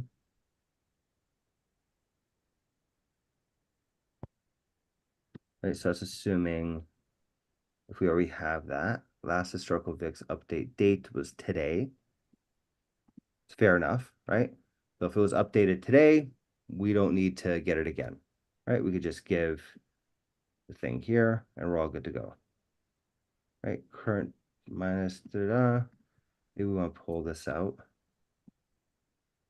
We're not rewriting code twice.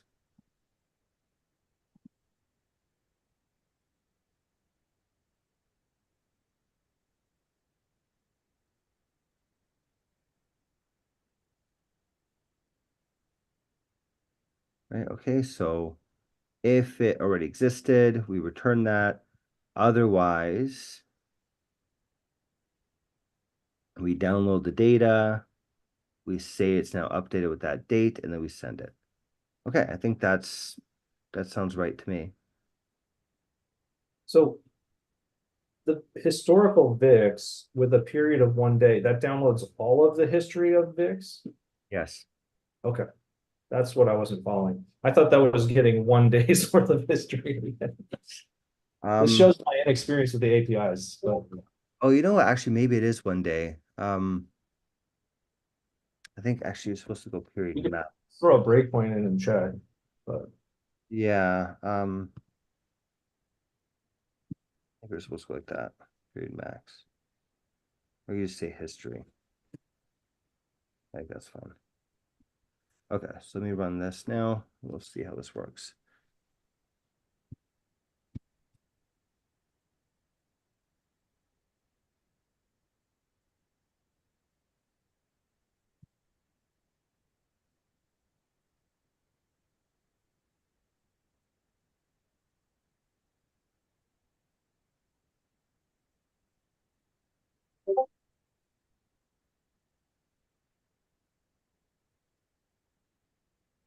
Okay, there we go. So we come in here, previous date, a current date is set,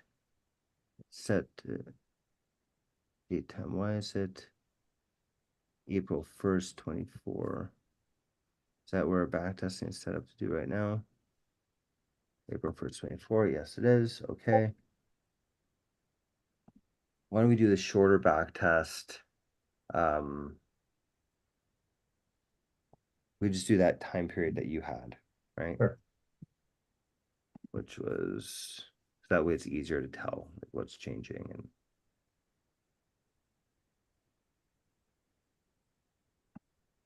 I was curious, if you have put any thought into like parallelizing the backtest at all?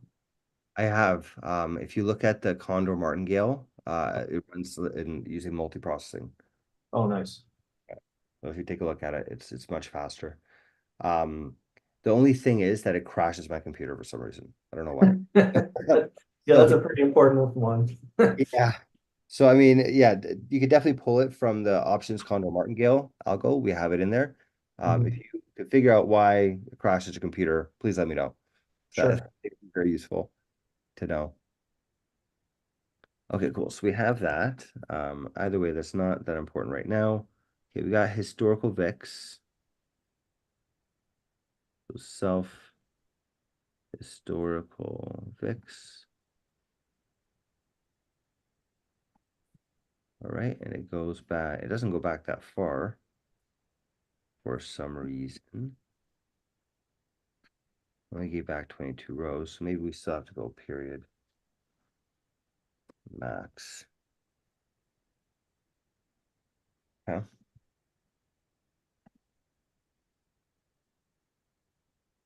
Previous date string not in. Yeah, so we have to rerun Makes this. sense. Let's see if this max thing works.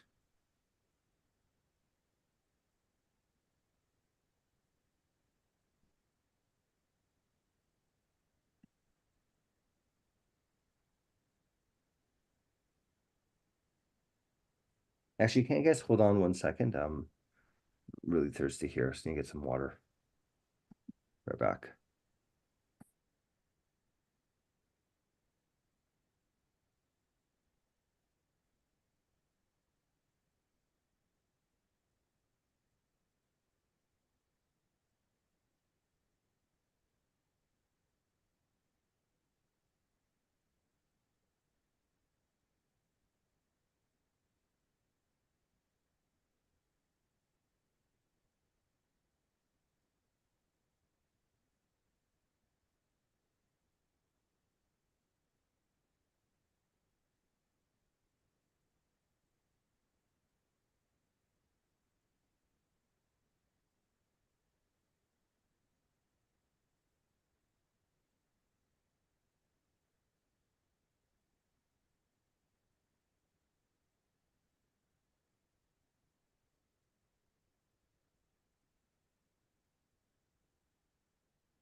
somehow I feel kind of funny looking at we have 22 participants, and when Robert's not here, nobody talk. So quiet.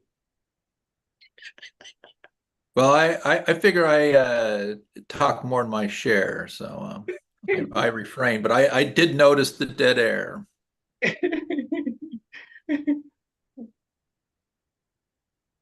Well, so what do you all mice want to talk about while the cat's away?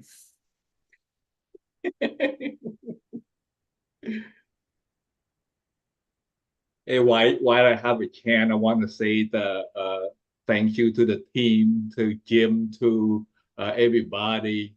Like you guys are so smart, and I'm honored to be in the team with you guys. I couldn't agree Same more. here. Yeah. All I've right. just got a question on Alpaca for those who have used real money on it. Is it easy to withdraw your money from Alpaca or? I've used real money on it, and it's very simple to do that. All you have to do is fund the account and all that, the typical brokerage stuff, and then use your API keys from that live account and set Alpaca as paper to false.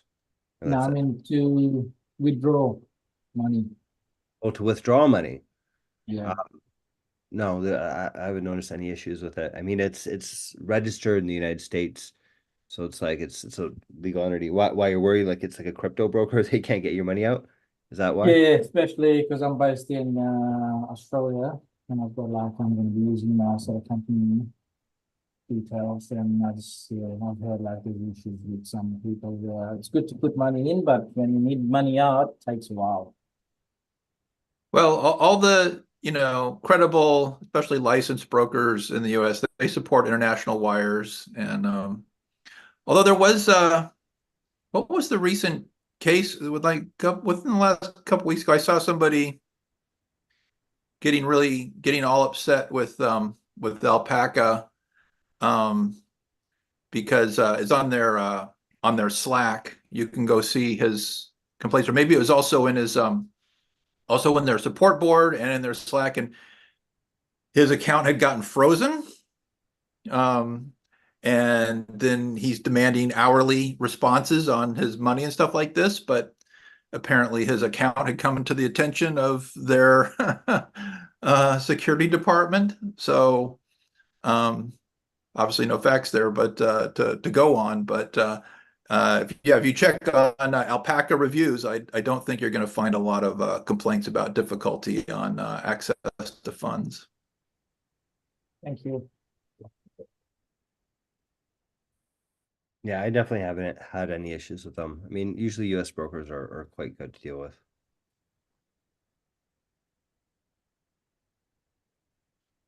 Crypto brokers internationally, on the other hand, it's definitely some issues with them. Oh yeah, and I might be repeating it, but actually the only point that I really had to make there was, which maybe I did already, which is that they support international wires, and you can get your money, almost instantly, right? So, of Yeah. course, you have to pay the fee, but Okay.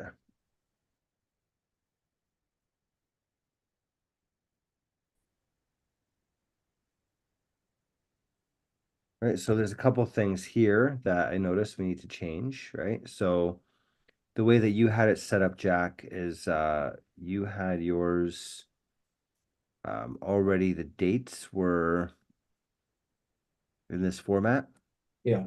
So we need to change the date to be that format. And I think also it needs to be the index, right? Because you're looking at this is, I think, getting the index and then the closing. So here we set this to be the index, to date time. Okay. And then set the index to be in the format. Copilot's so nice. Oh, it's amazing. I love it. Index equals, okay, perfect. Yeah, I can't wait for the day when we can write code by just like speaking to a computer. I'm really looking forward to that. Well, speaking of which, someone actually told me that the OpenAI desktop app is actually out. Yeah, it's pretty impressive. Yeah. Yeah, I ran it. Yeah, I got it. Was that next day? And yeah, it's super cool. Like this is the area I've worked in a long time, including speech recognition and the whole thing. And I worked at Google for a long time on this, and I've tried to use things like speech dictation and stuff like this, which is terrible. But yeah, this ChatGPT with the voice, especially with the 4.0, but it works okay with 4 as well, and it's just seamless. It's just like having a conversation, and you can describe what you want done and what you want written, and yeah, it's beautiful. I can't seem to find it. I'm looking at the App Store here. It's not in the App Store. You have to there's a download for the DMG from their site. I see. Okay. And I don't think I've seen an email on it yet. They were rolling it out, right? So if you log into your ChatGPT account, then they may pop up a link to the download. But I'll find the download link and put it in the chat. Okay. I'm seeing if I could find it quickly here because I feel like that'd be quite useful. I'm logged in. Download the app. There we go.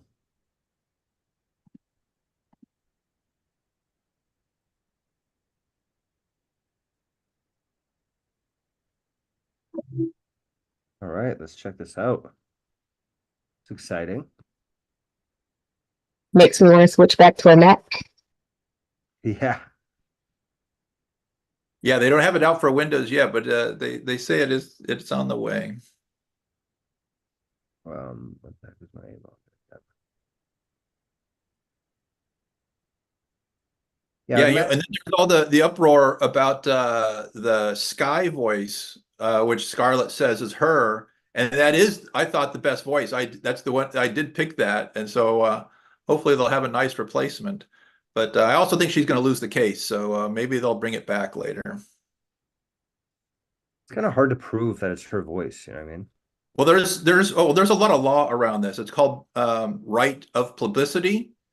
And the thing is that it's only the voice, and there's no name, there's no image, there's no catchphrases, all this kind of stuff. She's not the guy who does the British guy who does the voiceovers for those nature documentaries, right? I mean, I did not recognize it as her voice. So, not that I'm the coolest kid on the block, but yeah, I don't think her right of publicity case will stand.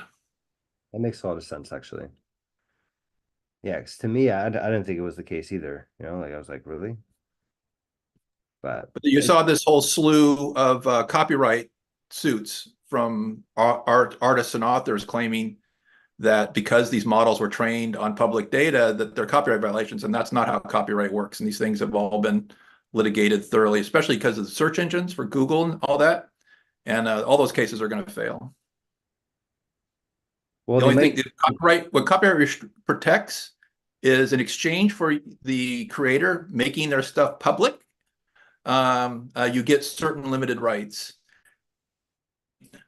You get certain limited rights having to do with people cannot do what's a technical term, quote, actual copying.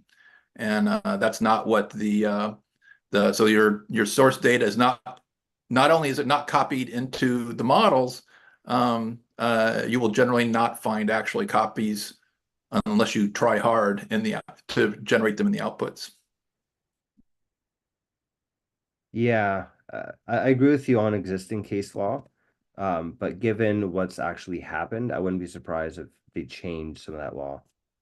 It will definitely change in the EU. It's going to become a problem in the EU. I don't see it happen in the US. Why do you say that?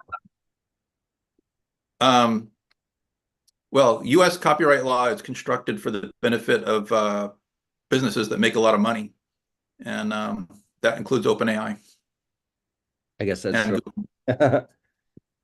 Now in EU, these are the demons of the planet, so they will pass laws that make life difficult. But the thing is that they passed GDPR and Google busted their asses, or we busted our asses to comply, and so. But yeah, there's good points and bad points in the U.S. Obviously the crypto situation is appalling. Yeah, I agree with that. That is definitely a freaking disaster. I really hope that they get rid of the SEC chair. Like Gary Gensler is, I'm not a big fan of him at all. Well, it's not just him; it's the whole board of commissioners. They did just replace that lady who was leading the charge on crypto because they had done illegal and false prosecutions of at least a few cases, and the judges had roasted their asses, as has the the courts, the district and the Supreme Courts. So they have been losing, but guess what? They have bottomless treasury, and they're not going to give up. They're on a holy war against anything other than centralized finance. Yeah. Yeah, too much money to be made. So by the way, I think that there was a bit of a bug in what you're doing, Jack.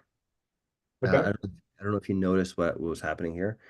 Is looking for his previous date, 6/5, right? 2022 6/5. When you actually look at it, there's no 2022 6/5 because that's a weekend. Right? So I don't think your script accounted for the fact that there are weekends. Okay. Good Yeah. point. So that should go back like 3 days instead if it's on a Monday. Yeah.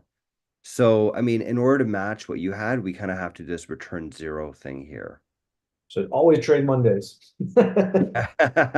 Yeah, always trade Mondays. I mean, that actually, you might get a better result if you fix it, but we could, whatever you want to do, you can Yeah, see a reasonable result the way it is, and then later we can fix that. yeah, what I'd like to do is I'd like to just match what you had first. Yeah. And then once we do that, then we can see if we can improve on it, right?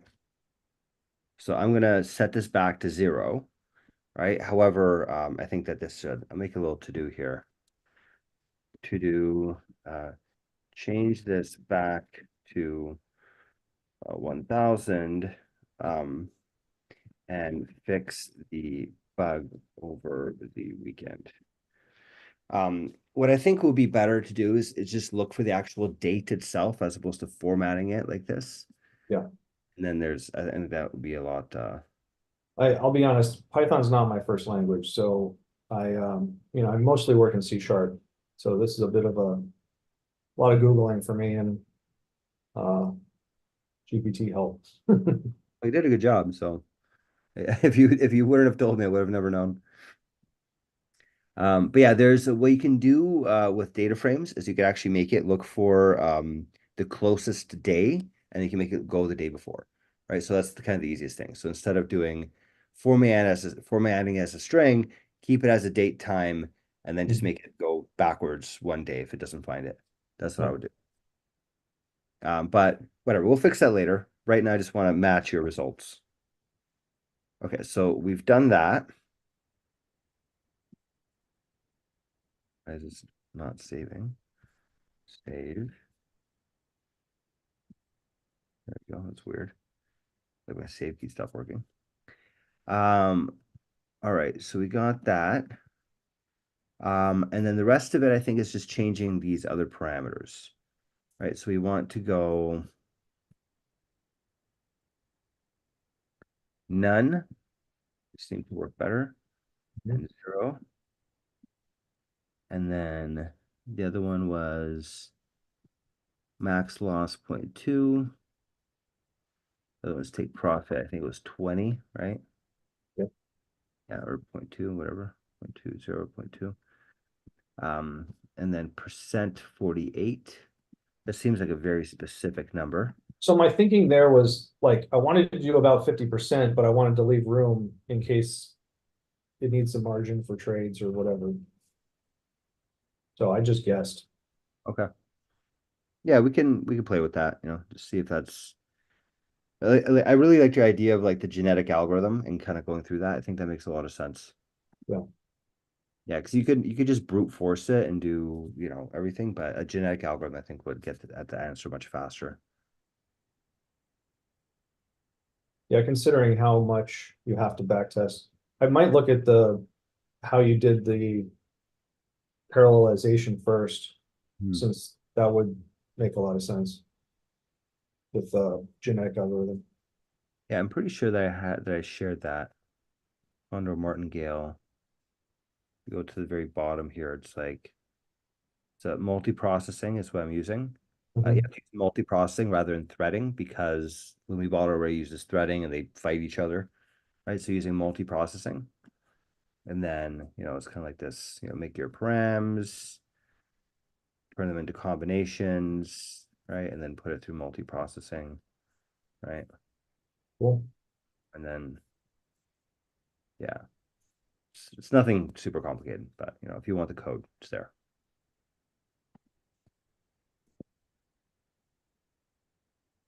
That's my save. My Command S is not working for some reason.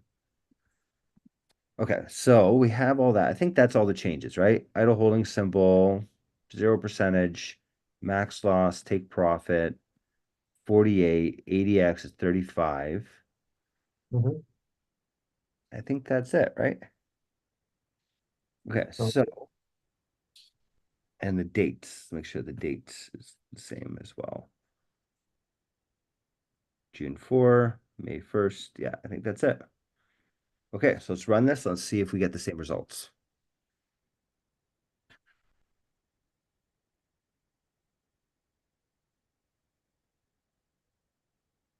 Starting with a different portfolio value, but I don't think that'll make much of a difference.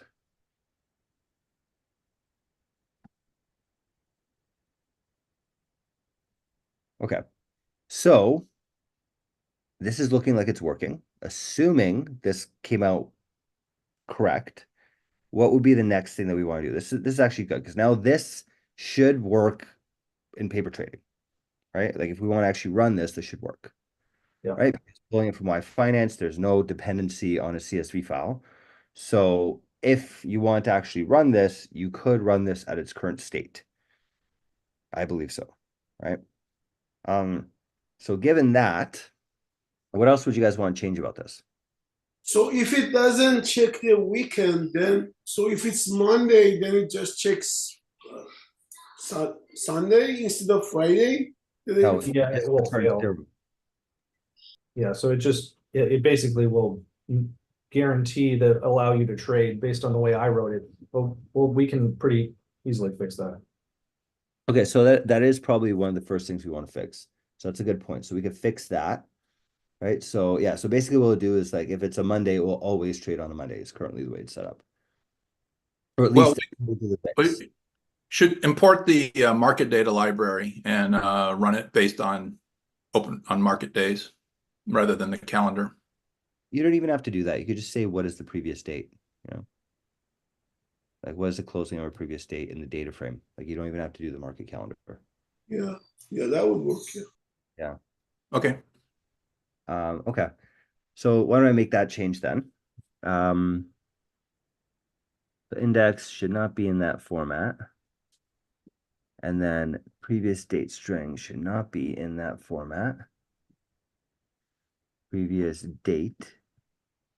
So this is actually previous date time, right? So get previous date as a date object.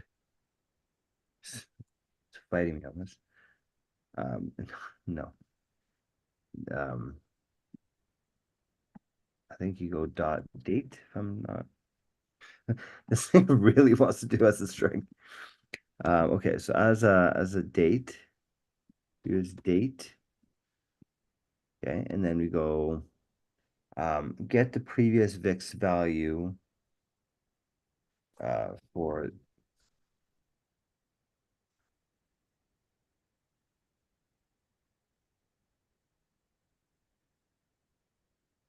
maybe if I change all this here.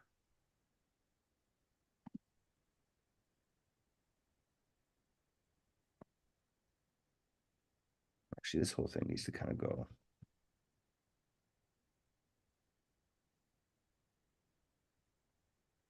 Because we want to get the closest date. Get the closest date to the previous date.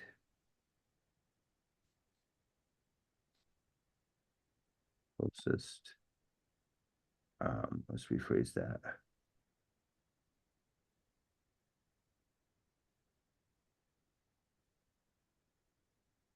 Current date.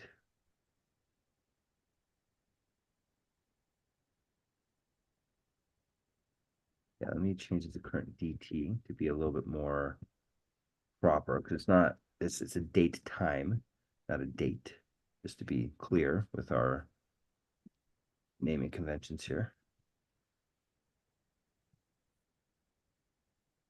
DT, not date. Huh? And then now get the row closest to the previous date. Get lock. Oh, interesting. Okay.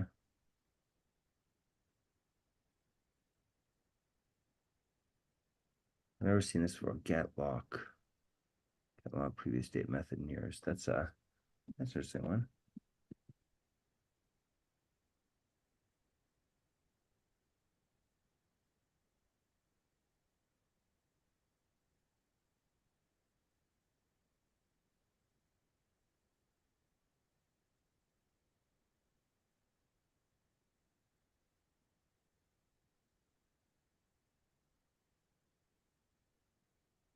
Yeah.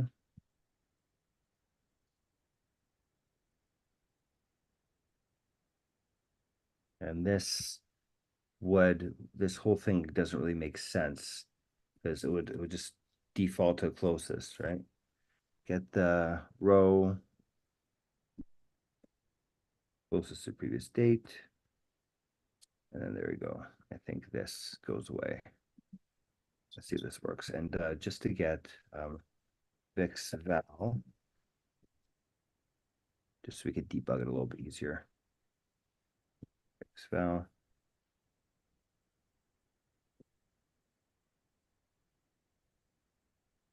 By the way, Jack, just out of curiosity, what do you do for a living? My background's game development. Right now I'm doing some AI research, and I have the last 10 years I was doing slot machines. So all over the place, kind of. Interesting. I feel like game developers are some of the best developers out there. Game development is really hard. I mean, yes and no. You can get some really smart game developers, but it's kind of hacky code in a lot of ways. So like, certain things that they accomplish, certain algorithms will be super difficult and very math oriented, but they're also not good at just general software development. So it can be all over the place. Makes sense.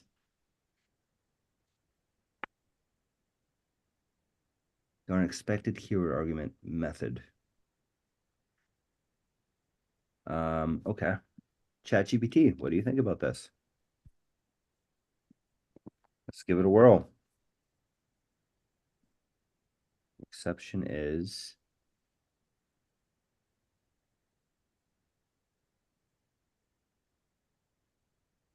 see what it thinks there. Oh, I love the fact that it's a desktop app. This is so cool.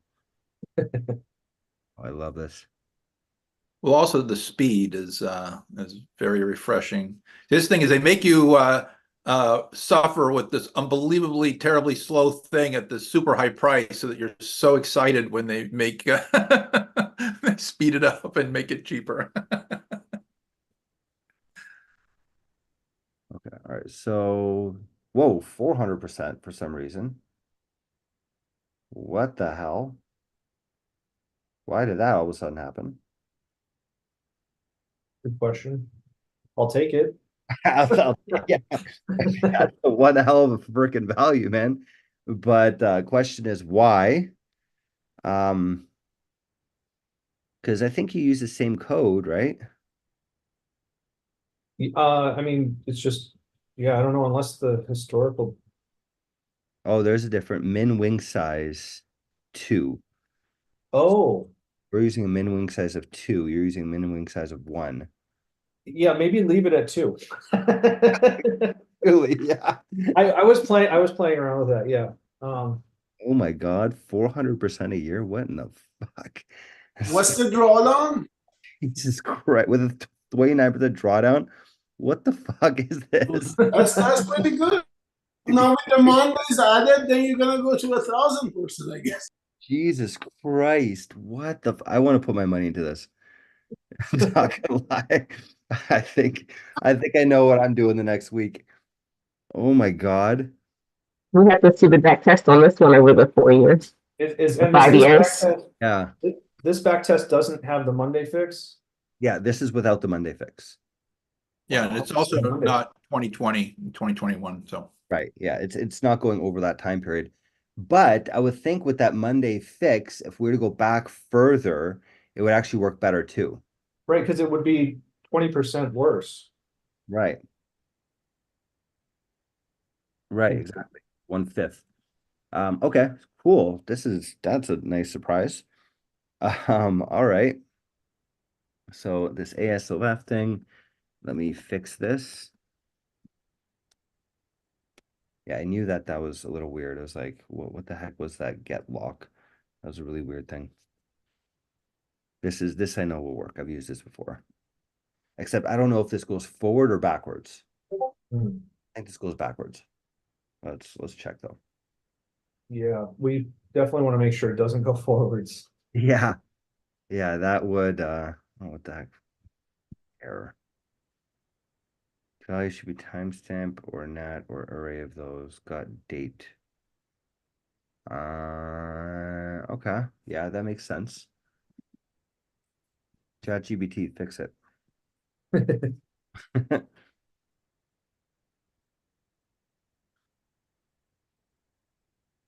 Okay, so previous date would be PD timestamp.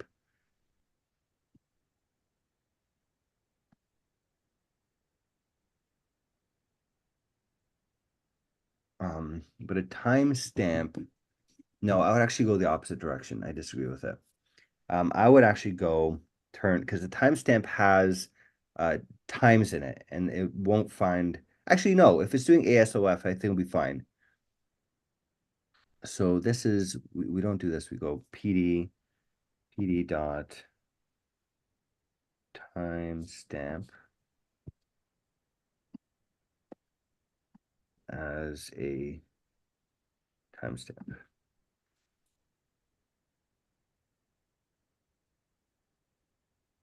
MPA timestamp. Okay, cool. That should work. Let's rerun this. Let's see if this fixes it.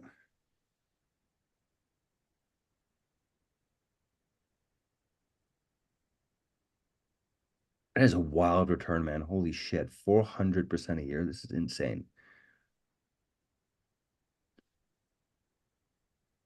The drawdowns are not even that bad either. Like that's wild, man. Okay. All right. So let's see. Okay, there you go. Got it. Okay, so let's see if I got the right value. Let's check it. Let's go into here. Self-historical VIX. Self-historical VIX. And we're looking for the date.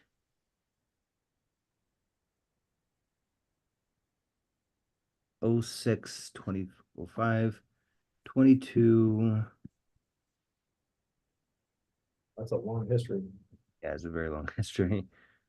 Which is good because you can back test it further too if you wanted to, right? 06 06 05, right? 06 05 06 05. Okay, so that means if it's 06 05, that didn't exist as a weekend, so it should get the one previous. So it should get 24, no, 24.79 as a close. That's what it should have, 24.79. Is that what it got? 24.79. Perfect. Awesome. Great. Okay, so it's working.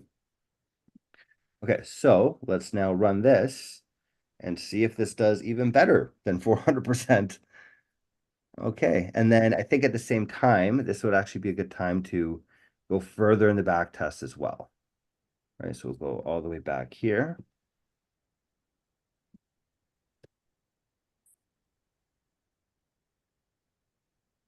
Okay.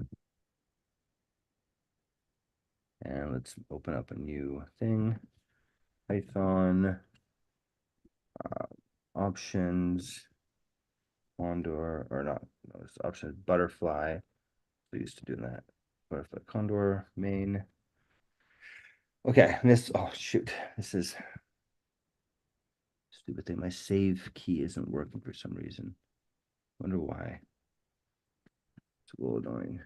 File, save. Okay, there we go. All right, and let's see how this does over a longer time period.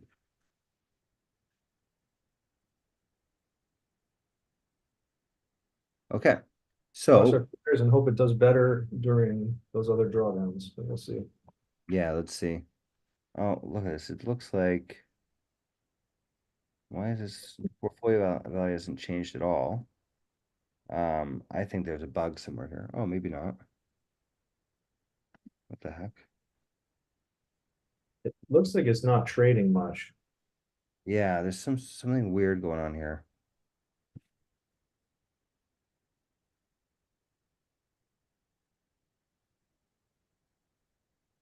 It is trading now though. Okay. Well, let's eyeball the log. Eyeball the log. Log file, yeah, and so in any are the decisions for when it's not buying are you outputting log messages? Let's see. Where's this get fix? Get fix value. You Yeah, put yeah. it, So let's look at the log file. yeah, detail VIX too high. Perfect. I like how you did this, by the way. This is great. So good work, Jack.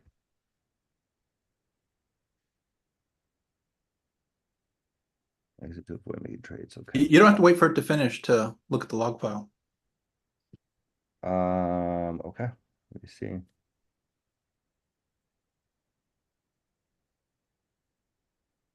Logs, AO trader. It'd be easier to look at the trades file. Yeah.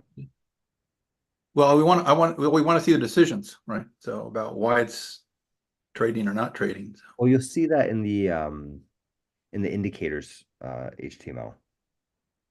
Yeah, but I want to look now. I don't want to wait till the background finishes. Plus, I want to see the log files anyhow. I know we already went through this about. I thought you learned your lesson about. Yes, read what it's actually doing. Don't look at the graph. Yeah, yeah. Okay. Like to learn how to do that too. So it's just these. Yeah, these are all the logs. Yeah, it has a timestamp. It's in there with the trade file, so it's updating while it's running. So you can go eyeball it while it's running, or run a tail file on it, or whatever you like. That's cool. So So yes, what does it say about the VIX? What's happening? Yeah, I guess let's search for that specifically. VIX is too high.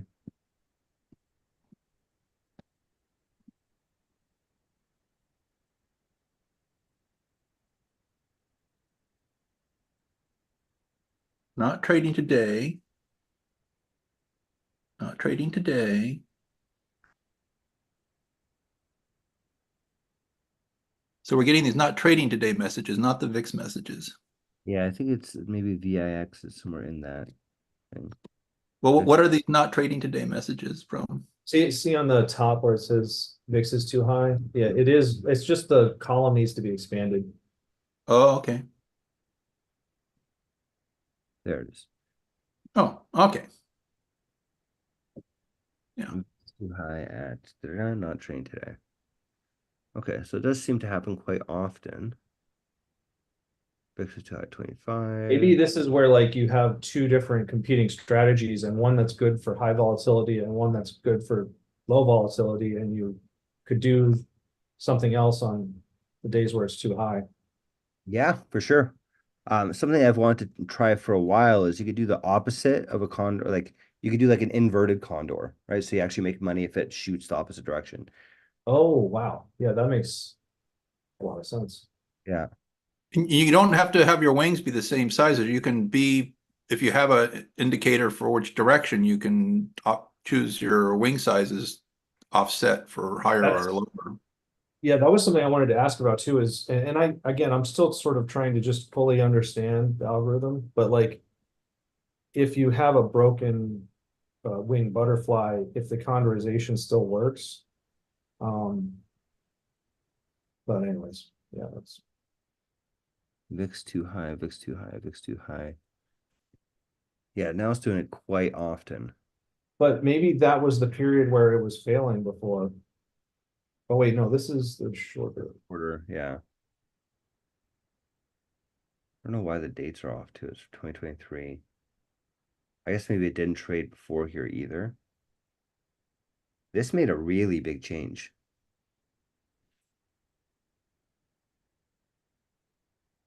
It, This is surprising. Like, this is actually very strange why it would make such a big difference. I mean, You know what I want to try? I want to go just to see if this actually matches up. We can go check if the VIX is if it's a Monday, return 0.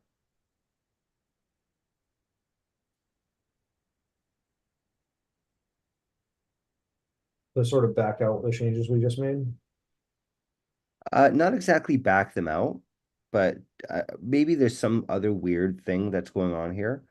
And if that Monday thing is really what it is, then we could just say if current date, if the current date is a Monday,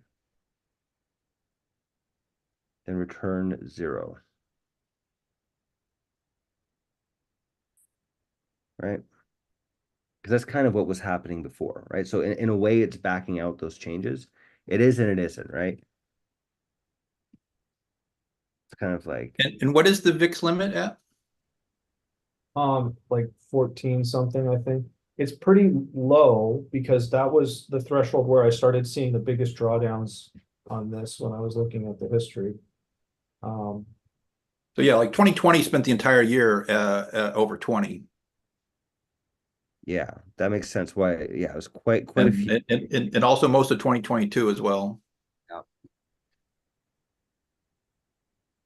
So in a way, we could just say, if the VIX is very high, then just trade 1 day a week. You don't have to trade that often when the VIX is very high.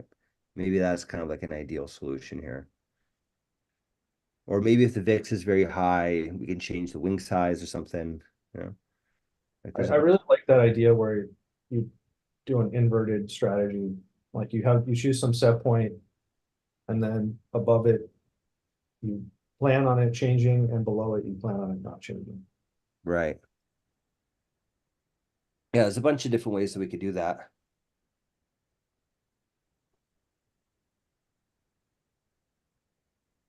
Well, Nathan, I don't know if you're still here. I just saw this message. Will there be a recording? Yes, there's a recording if you're part of the pro plan. To answer your question, I don't know if you're still here, Nathan.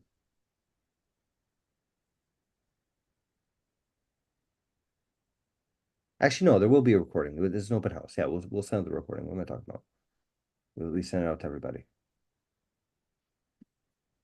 But I don't think he's here anymore. But you'll get that email.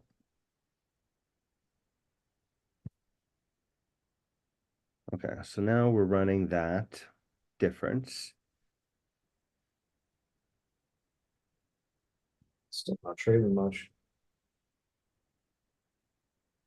Yeah, which makes sense. Yours is trading. I mean, how often was yours trading, right? Like, let's see. Like, there's still quite a few of these like Plateaus. periods. Yeah, so I don't think yours is trading that much either. I think that's also why your back test runs so fast. Yeah, look, VIX too high, VIX too high. So this is, I think, your original one. Or actually, no, this isn't your original one, but this is one that still did quite well. There's actually that one that we did that worked out really well.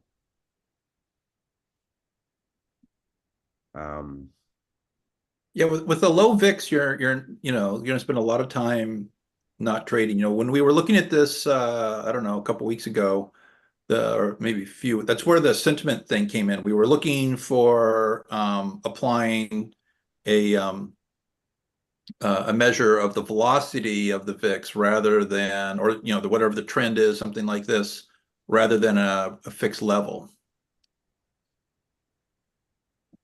Yeah, I remember we were thinking about that. Well, we did try a couple different things, and that's why the sentiment thing was in there for a while. But there's, we can just, there's a variety of signals that compute directly off the VIX itself instead of something indirect. Right. We also weren't doing the VIX before. We're doing implied volatility. I don't think we're actually using the VIX, Oh, that's right. Implied volatility. Yeah. which is Yeah. similar but different, Similar but different. But the I think the thing it probably is the case that yeah, when the VIX is volatile, then, or when the VIX is accelerating, then watch out, right? So Yeah, definitely. Okay. So I mean, this definitely had a lot of these VIX too high messages, right? So I think that just trade on Mondays when the VIX is too high. Why it works, I don't know, but that seems to be the case. That seems It to be gives me a ton of ideas though for future modifications and playing around. Yeah, absolutely. I agree with that. well, one thing that helps a lot in exploration on this is rather than running a gazillion different scenarios is to plot some data, right? So having things like a scatter plot of win loss versus VIX, this kind of thing on a per day chart and things, and that would make it a lot more into it, and then you'll be able to see more from a single run of data. So what do you mean by that exactly? What would you plot? So you run the back test for trade each day, and then you put into a plot the previous day's VIX and the previous day's VIX delta or gradient using an EMA or something like this and then you could eyeball it and say, yeah, here's where things go bad. And there's a line there, right? We can add that to our indicators plot. Yeah. Because we're plotting VIX too high, but we're not actually plotting the value of the VIX itself. Right. So, we could start with that and get VIX value. Like I say, the thing I'd like to see is the that indicator value versus the win loss rather than time.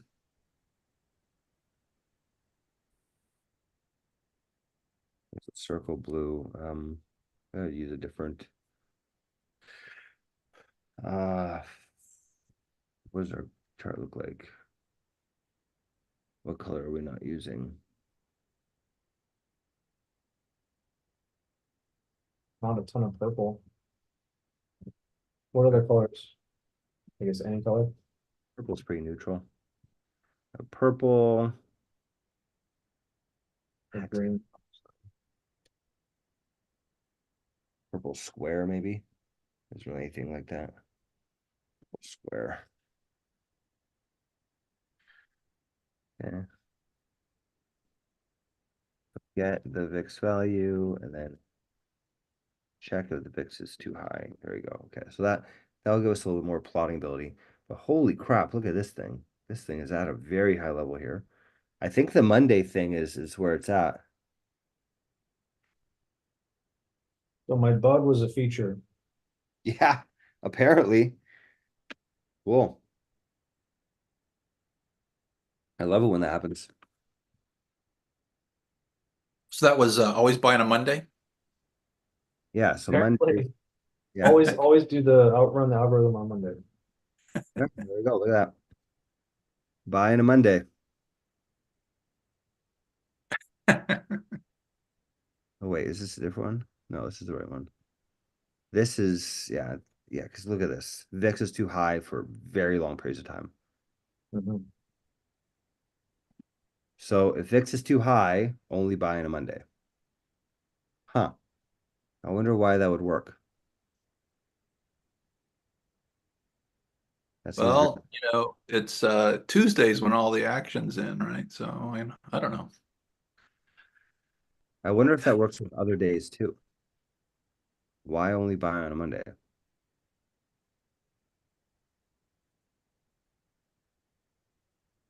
It works. You can't argue with that. Well, no, but I would like to learn more. Like I say, if we can do this win the loss, this profit versus indicators like VIX or VIX velocity, be very interesting. Yeah. So I was restarting this because my hotkeys aren't working and it's getting to be pretty annoying. Why is my hotkey not working? Well, I think the weekly the wick on the weekly candle is usually formed on Monday. Monday usually consolidates. So maybe Mondays are just good days to trade. I mean, we could test this with different days of the week, right? Just to keep it simple. Mondays are kind of known to be lower volatility. And also, actually, on Mondays, you get the least profits. If you're a day trader, you get the least the least profit on Mondays. When I look at my profits, Mondays are my worst days. Also, so it's probably that's why you get less drawdowns on Mondays too. So That's super interesting.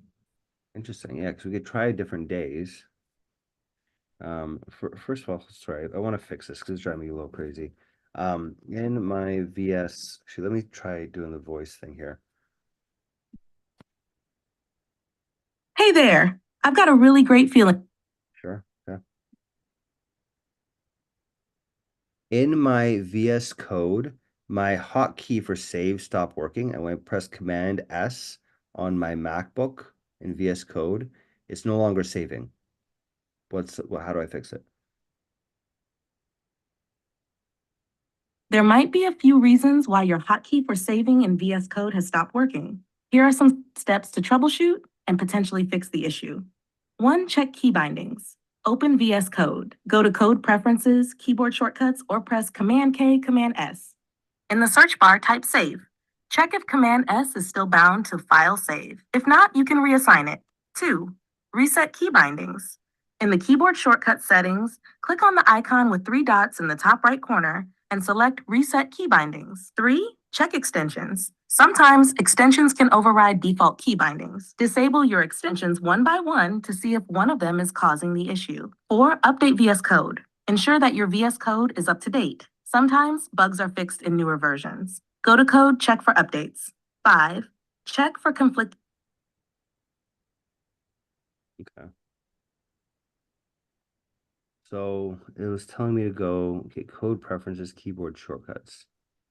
But when I did the other thing, it was saying Command K. That's not working for me either. Command P. Okay, that works. Okay. I guess my key binding's all screwed up then. Code Preferences, Keyboard Shortcuts. Code. I don't see that. That's keyboard shortcuts there.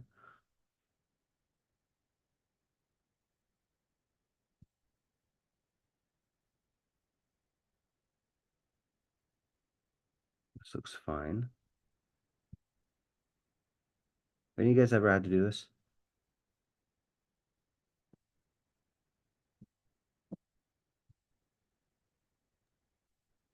I rarely change such things because otherwise, hopefully the defaults stay where they are. But Yeah, it looks like it's still fine. Yeah,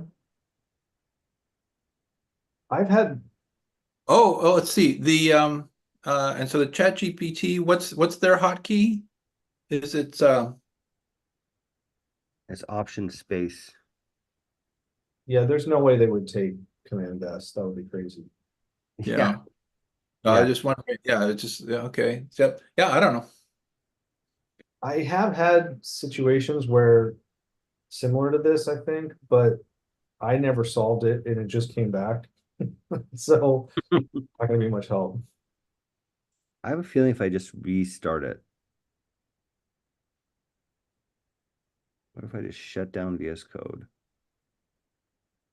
Actually, do I have some back tests running or no?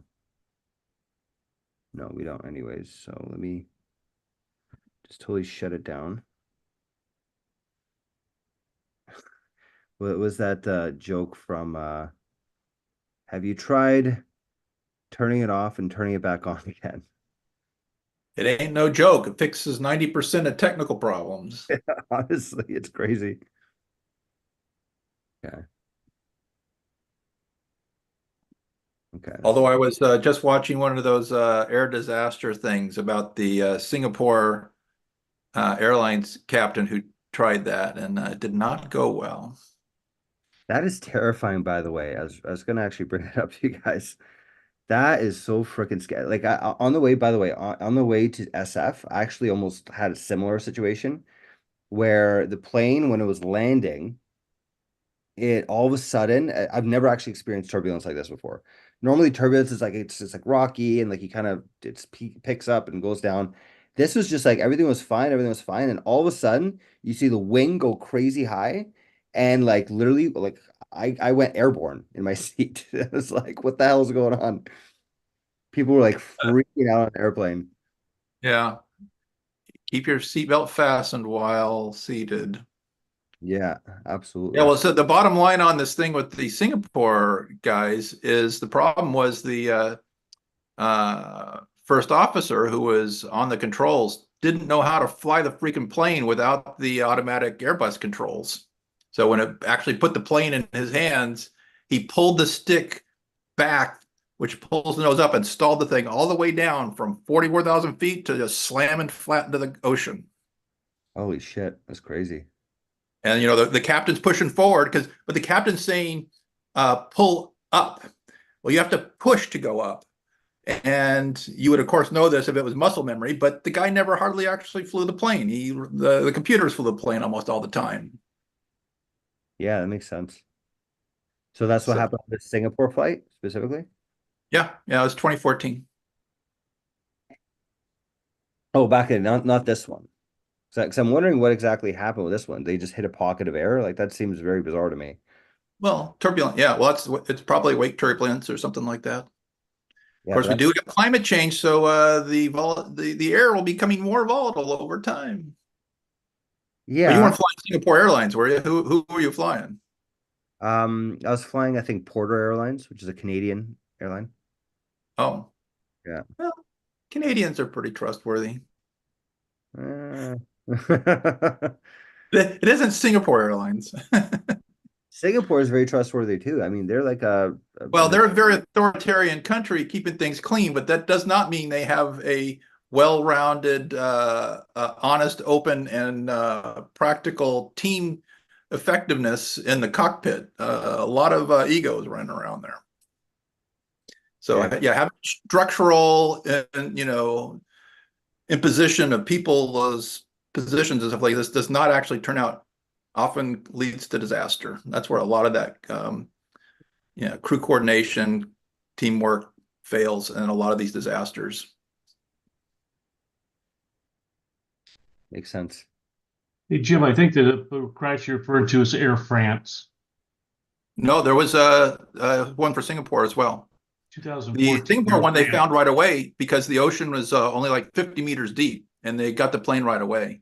But that was very similar to the Air France. They had the same problem. They lost situational awareness, and the guys weren't skilled enough to fly the instruments and get it back under control. But yeah, the captain, they were having this alert that kept flashing on, and he finally was tired of following the instructions. So he went to the breakers and pulled the breakers on these things instead of hitting the off and on buttons. and it just shut down all the computers, and it was in manual control, and they couldn't fly it, and the first officer couldn't fly it. Stalled it, and they never recovered.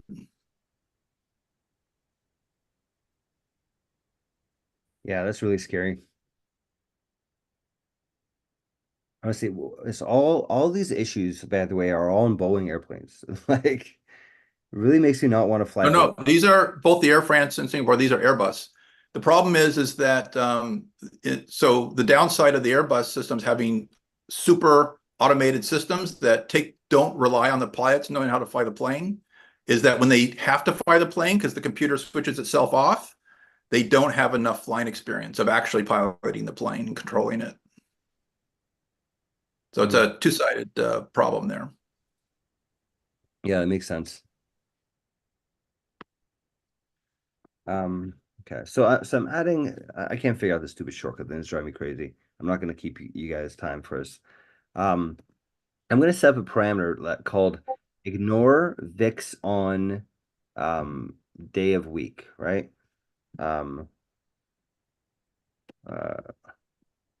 Actually, we'll go day of week to days of week to ignore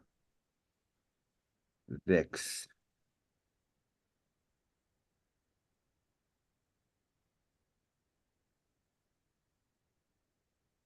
So that's Monday, right? And we can rerun this. And so is this another 0 day, or what's the expiration? What's the hold time? What do you mean? I wasn't paying close attention. What is the actual trade? Is it 0 DTE on SPY? Oh yeah, it's the butterfly thing, which I think is a 1 DTE. One. Mm-hmm. No, zero. No, 0 DTE. So 0 DTE butterfly at 10:30 a.m. And then if it fails, it converts over to a condor.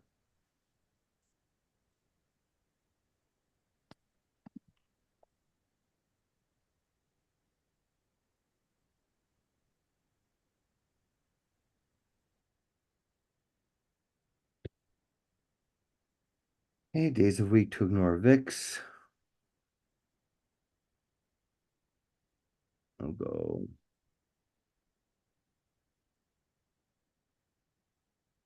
Actually, I'll keep this here, VIX value.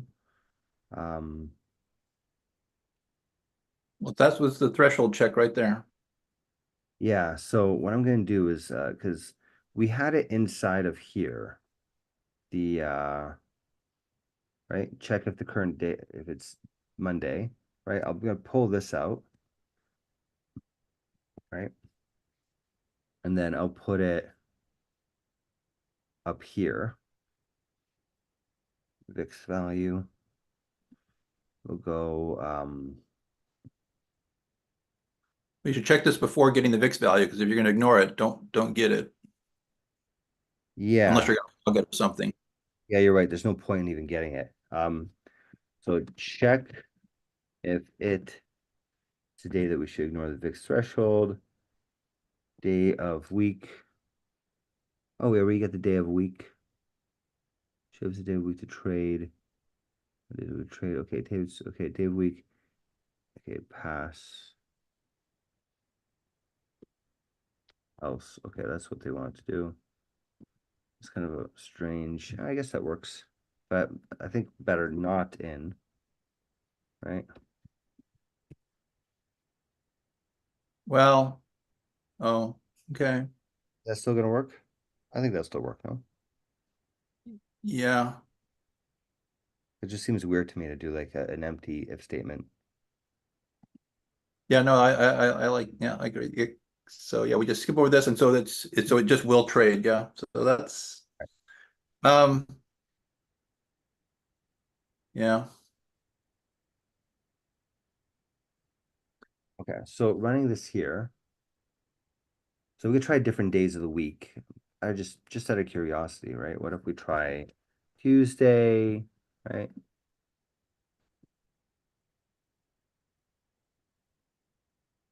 Python options verify.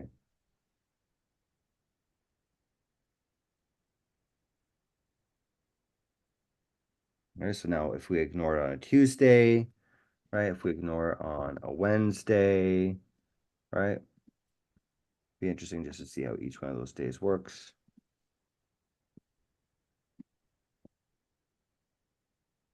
Not a very sophisticated thing here, but Well, Google search says Monday afternoon is a desirable time to make option purchases. say why?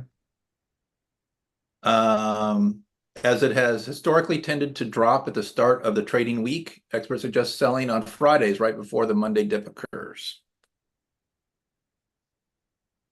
Okay.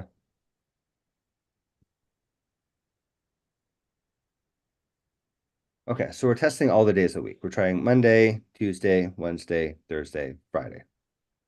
All right, we'll see if this is a fluke or maybe it's just, on times where the VIX is very high, trading just 1 day a week. That seems kind of odd, right?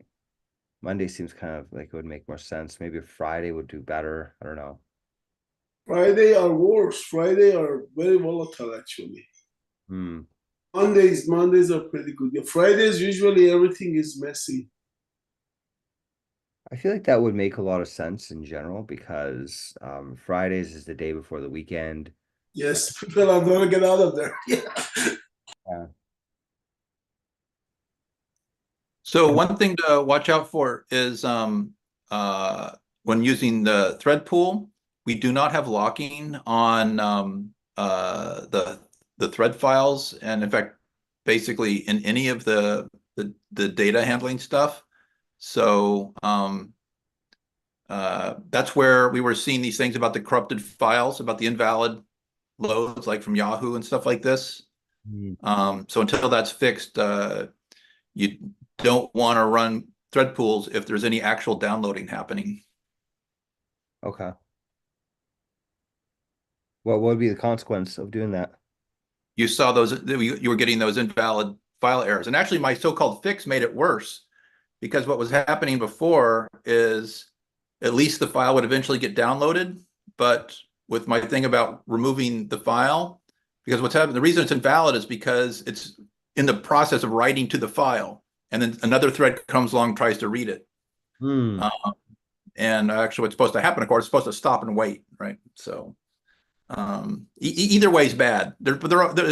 So yeah, so it's not the multi-threading support isn't in there yet. I mean, the locking needed to make multi-threading work. Okay. Well, I mean, even that would cause an issue because in this case, I'm running 5 separate processes, not even just threads. You know what I mean? Yeah. Yeah, but it's okay here because you already run the back test and all the data you're using is already in the cache, so that's fine. Yeah. But I'd say if you were to change it and make an update to cause new data to be downloaded, that would be a problem. You would only want to run a single thread in that case. Right. That makes And sense. then once you got the data in, then you could run multi-thread on the next run. Right.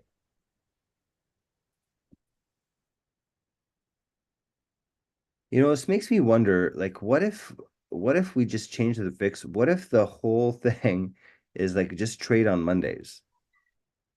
Like, what if that's like the main benefit here? Like Didn't you just run that one? Did you just show that chart? Well, but it's also including VIX threshold. So if the VIX Oh. is low or it's a Monday, right? I guess that kind of makes sense. So it's like if it's a Monday or Yeah, we can try. Doesn't hurt to try. Yeah, I mean, you can just set the VIX threshold to so 0 or whatever. So it's like 1,000, and then days to trade is just the no, Monday. you want it to be 0, right? You want it to only trade on Mondays, right? Well, VIX threshold means that you have to have a VIX lower than this. So yeah, you'd have to set it pretty high. Oh, right. You're right. Yeah. Upside down, so many sideways. Yeah. Okay. Days a week to trade, we just set to Monday, and then we do okay. All right. Okay, so while these things are running, what would you guys like to try? Anything else you want to try? You just reverted that change, right? You saw the VIX is 13 again. Yeah, I put it back because I ran it already. I saved it. I Oh, ran. Yeah, this is already running here. I think this might work even better on martingale. Even better on what? Martingale. On the martingale? That error message right there is what I'm talking about. So for whatever reason, you got a download on a file that wasn't already downloaded. Yeah. So that's caused an error because it's not going to actually get the data it asks for. Right. That makes sense.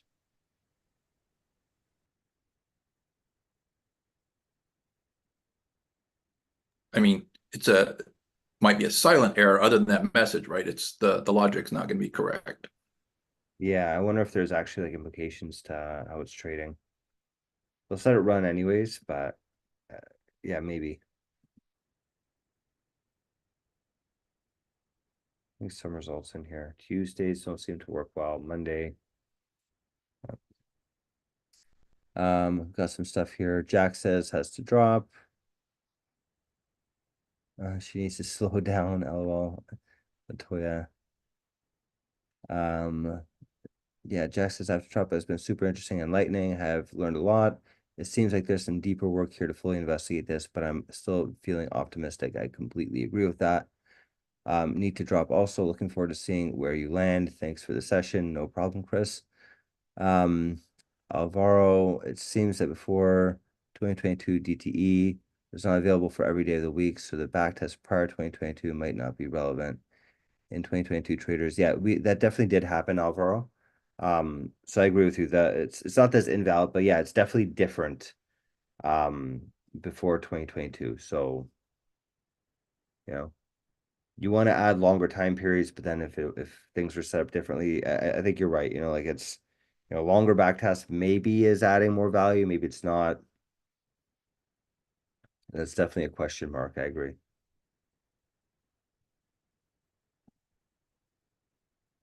Okay.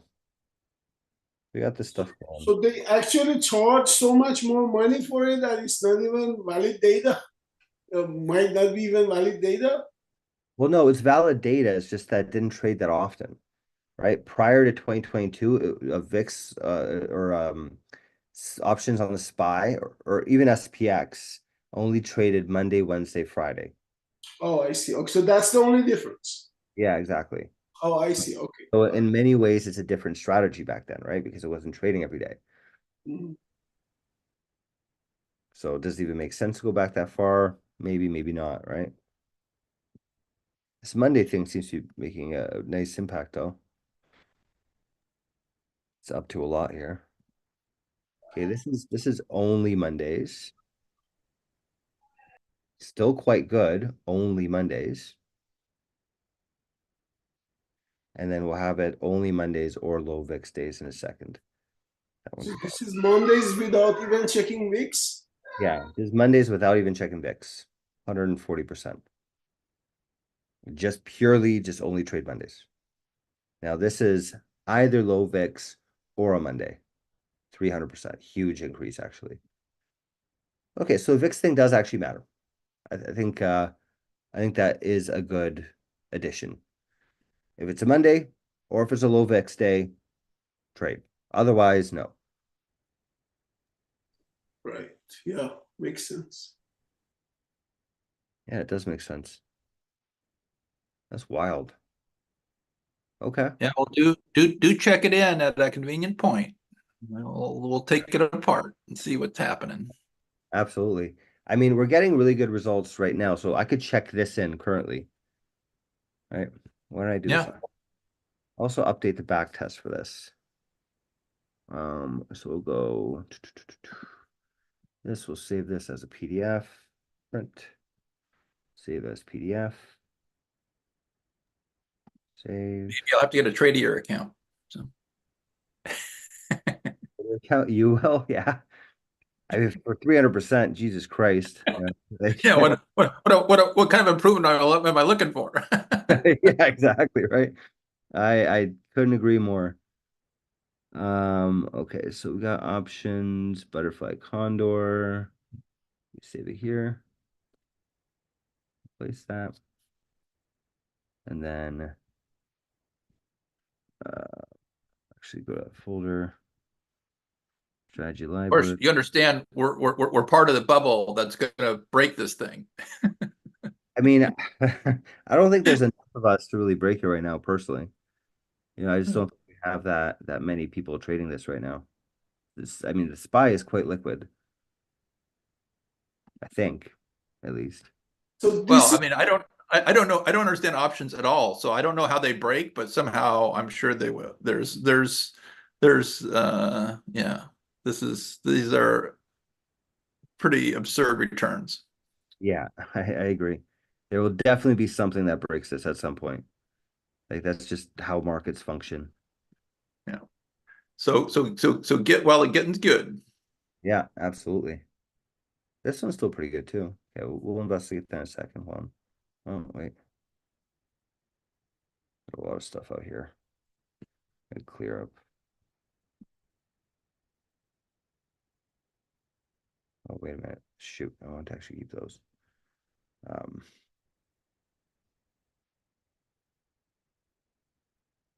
butterfly condor, butterfly condor, butterfly condor.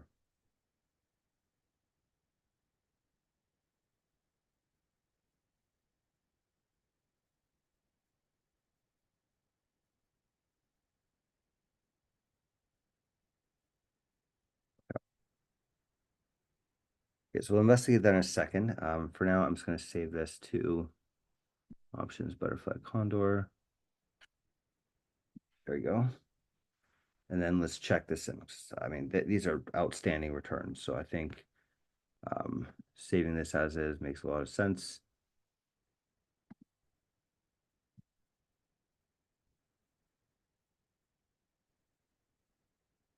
Yeah, these are code changes, results. Yeah. Added check for the VIX value. That's wild, man. I think what I'm gonna do tonight is I'm gonna set this up on paper trading, and we can start watching this thing actually trade. Okay, so here's some of the other ones. This one is ignore Friday or only trade Friday for the VIX. This one is, what is that? Wednesday. This one is Monday. This one's also Monday. Okay. So Monday still seems to be the right one to do. But this one's also pretty good. Yeah, this is Wednesday. 191%. But a much bigger drawdown. So it seems like Monday is kind of like the day to do this, right? Like you just make condors and butterflies on Mondays. seems Yeah. That kind of makes logical sense to me. Right? If the VIX is low or it's a Monday, put on a butterfly. Otherwise, do not do it. Condor probably will look even better than this. If we try the same kind of scenarios on the Condor, we probably get a little bit smoother results too. Maybe even better return. Yeah, maybe. It's possible.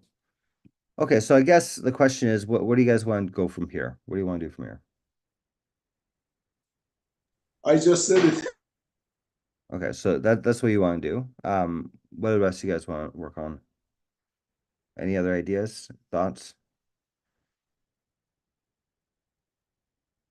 This is a Tuesday. It seems like the earlier in the week, the better.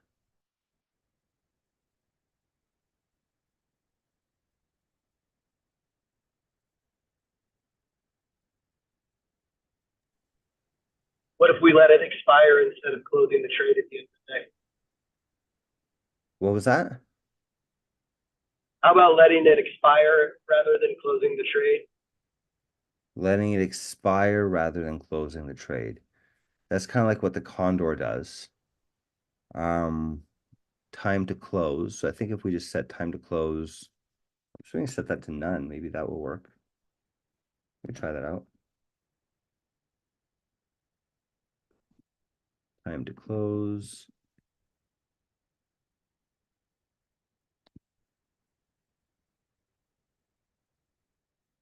Actually, I guess what we could do is just set time to close to be a high value. Instead of 15, maybe make it like 20 or something, which is like way after. Oh, this one did not do well. What was this? Thursdays. Don't do it on Thursday. These options stay going. They stay open until 15 minutes after markets close.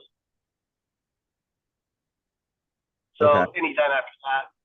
Yeah, so 20, like 8 p.m., 8:30, like I think that's sufficiently long enough. Let's run that. Let's see how that works. Okay. We'll let that run, and then maybe you guys think about it a little bit what you guys want to work on next. It's starting to get kind of late, but I think we'll have time for a little bit more here before we start to close up. So I'll be right back. I'm gonna get some water, use the bathroom, we'll take a quick break, and then I'll see you guys back in like 5 minutes, right?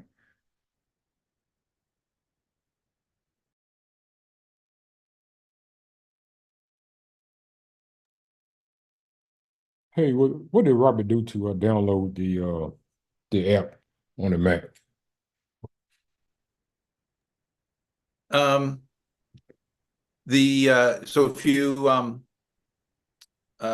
sign into ChatGPT, Mm-hmm. they should pop up a message to you and give you the download link. Okay, I just signed out and signed back in. And I was gonna go find the download link. Let me if that doesn't work, I'll track it down here.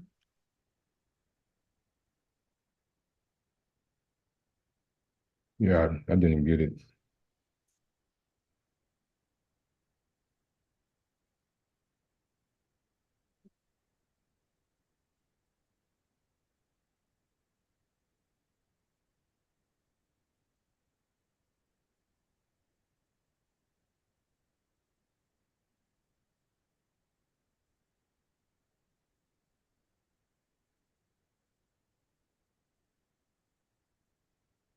Yeah, I pasted in the chat. Okay, appreciate it.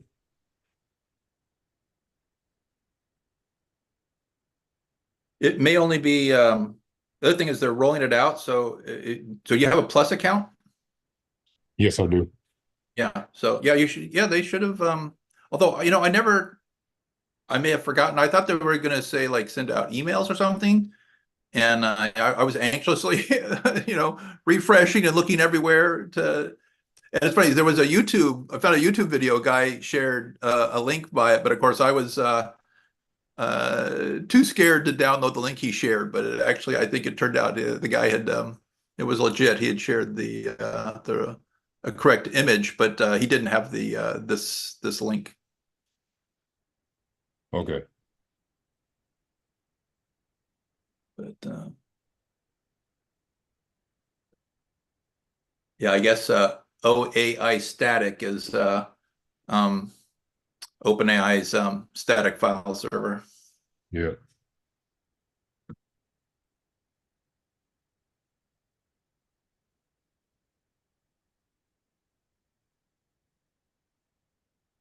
But it's pretty fun. Like I say, it's a conversational. So I've been working on this stuff a long time, building conversational agents and all this stuff. And it's like, yeah, we've never had anything like this. It's so smooth. And Yeah. So it tells me it says coming soon. I don't have access to the desktop app yet, but I'm paying for it. So it could be like on a rollout. Maybe it's just yeah, it is rolling out. So it could be, if you haven't been using it frequently, you may not be, maybe that's, but you could also ping support and say, what's up with this? I mean, I talked to ChatGPT before I talk to anybody in the morning. But So but it said that to you on this site. So how does it know? right? Oh, you mean when you try to open it? Yeah, when I try to open it, it tells me I don't have access to the desktop app yet. I think they're trying to roll it because they don't want the service to crash. Because Oh, right. I mean, yeah, that's definitely for sure. I've had several, especially in the mornings out here, had things like the voice is, the audio, the voice thing is just busted and stuff like that. But I haven't been using it a lot. Obviously, I tried it a lot when it came out, but yeah. So yeah, they definitely have um capacity issues with because people, it's like me. It's like you use it a whole lot right at the beginning, and then most people it dies off pretty quick. This just for Mac right now, right? Yeah. Not for PC, right? They also have now I haven't compared. It's actually the Android and iPhone apps are not that different. And 4.0's on them. Let's see. Yeah. So yeah, if you got, they have Android and iPhone apps, and the little headphone icon there, that's basically the same experience. But do they also have it for Windows? It's like they don't have it for Windows. Coming later. Yeah, coming later, that one, yes. Yeah, Silicon Valley doesn't use Windows. I guess not. Except for Intel. Intel probably still does. Yeah. Yeah. Yeah, all the cool kids have Macs. So, but yeah.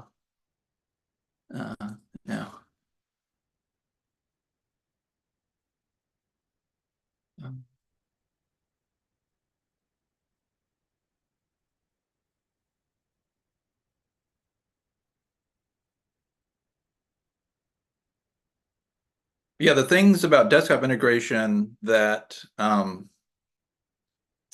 it doesn't, I didn't find any features that actually are all that specific and useful for the desktop, like accessing your files and this kind of stuff. It's because I didn't go research all that and find out exactly what else. So like I say, it's really pretty much the same kind of experience as you get on the mobile app with the little headphone icon.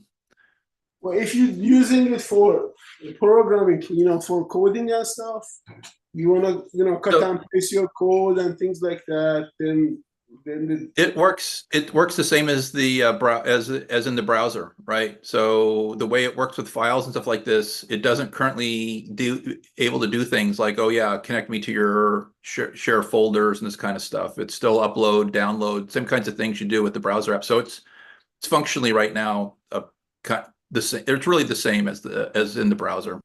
Mm-hmm. The one thing I find different, because whenever I try to use ChatGPT in the browser, I can never get the voice thing to work. Like, I don't know about you, but I'll go here and there's this little icon. Oh, now it works. But this is, for me, a lot of times this functionality stops working. I don't understand why. I think it's some sort of a bug in some browser or something. And also just the speech recognition in the Mac is kind of crappy, I find, compared to ChatGPT. Yeah. Oh, that's right. So we don't know. So we don't actually have the there's no like yeah, no, we don't have the voice experience in the browser right now. So it's, but like I say, it is basically the same as on the on mobile. Right. But the advantage is that, on mobile, I could talk to it, but if I'm trying to do something code, like for example, like what I think is really cool is that you could go here and I'll give it some code or whatever, and then I can talk to it about the code. Right. I think that personally is like something that I really want to do, like be able to like talk about code with my voice. Yeah. Also, I primarily use VS Code for that, and of course I'm working on my own solutions. But one workaround for this for folks who want to do that, the sessions are shared based on your account. So if you use voice on the mobile app, you can go to the browser and click on that session and copy and paste or upload, download files, that kind of stuff. Mm. Holy crap, did you see this? So Worth, that was a very good suggestion, it seems like. That hold to expiry, I'm pretty sure that's what this is doing. We can go through it in detail. But holding to expiry got to 450%, it seems. That's very interesting. That is very interesting. Because the whole thing about the so what we don't have in the back test though, and the thing that everybody's afraid of with SPY and why we have all this discussion about SPX is you can get your position might get closed, right? So Yeah. so that's something that's not being simulated in the back test. Yeah, it's assuming that it gets cash settled, right? Which is not true for SPY. So, Although when we had that discussion last time, it seems like it kind of does get cash settled. So we can just add in some code to just sell it, you know? Well, that's what you had. That's what you just turned off and to get these higher numbers. so what's the reason we are not doing SPX on this? It's too expensive? We haven't tried that, but to be quite honest with you, every time I've run SPX with the Condor Martingale, it just didn't seem like it was a good idea. Maybe there's a bug or something in it, but SPX didn't seem like a good idea for like, I mean, SPY seemed to get better numbers. But again, there's something broken with the Condor Martingale right now. Like we actually need to fix that bug. Right. So I mean, I guess the problem might not be SPX. The problem might be something we need to fix, right? Because SPX we're is getting the something that's widely traded. It's it's the most liquid asset there is. So it's so it seems like if we fix that problem, it would really enhance our ability to trade. Yeah. Well, there may or may not be a problem, but for example, the data, particularly for back testing that we get for XPX is different than the way we get it for SPY, right? So that's one of the issues. So there could be a data issue here or some other things, right? So Yeah. but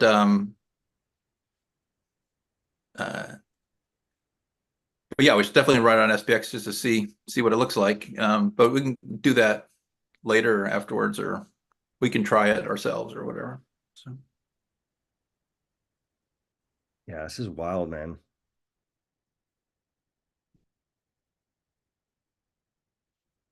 Yeah, I mean, what I'm thinking personally is if holding it to expiry is that good of an idea. It seems like it is here.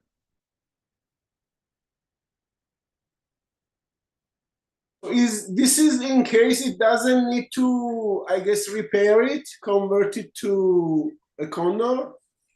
This does convert it to condor if it's challenged, right? For this butterfly. Yeah, it does do that. So if it doesn't need to repair it, then it's holding, I guess, to expire, to just expire. Well, I mean, why not? So I mean, as long as you don't get assigned, there is no reason to really sell it. So that way you collect it. So it makes sense that the return is higher because if you sell it, you just give up a little bit of a little bit of the profit, right? So that makes sense.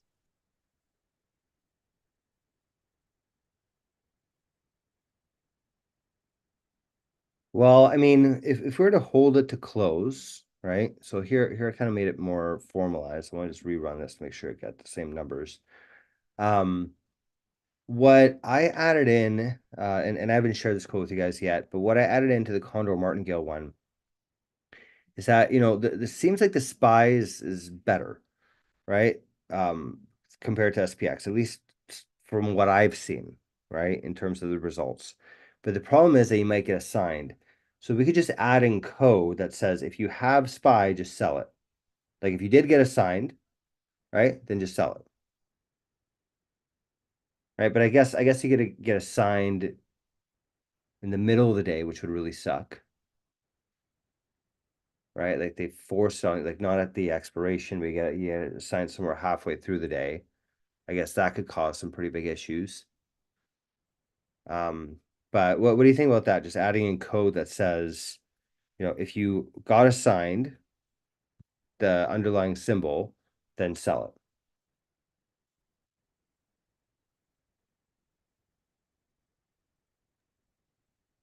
I think it's a good idea because that way your code would keep running without having to pay attention to it. Right. If you get assigned, then you have to sell the underlying, right? Yeah, exactly. So I can add that code in here.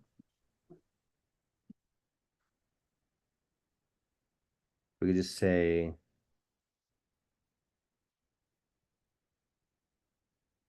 check if we hit the profit trailing stop. So I'll just go here. So check if we got assigned the underlying asset. If yes, then sell it. Right. So if asset symbol is equal to symbol, got assigned symbol, selling now, and then create order, symbol, sell. Okay.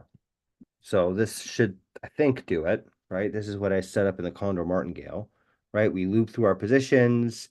If a position symbol is the same as the symbol for the underlying asset, log out saying we're selling it because we got assigned, create the order to sell the entire quantity that we have and submit that order. Right.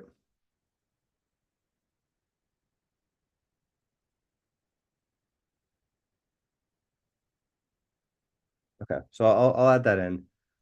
This is an even crazier looking graph than the other one. This is looking wild.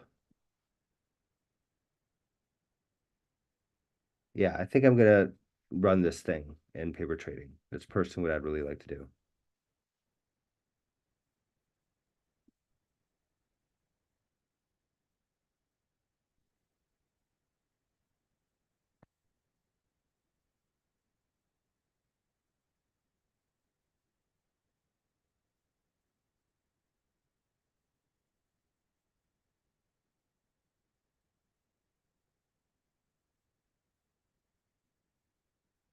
Okay, I'll check this in because this is our best back test so far.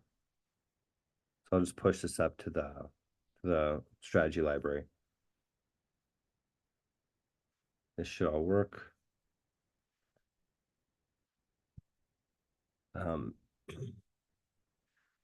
Setting time or set time to close to none, meaning that we hold to expiry.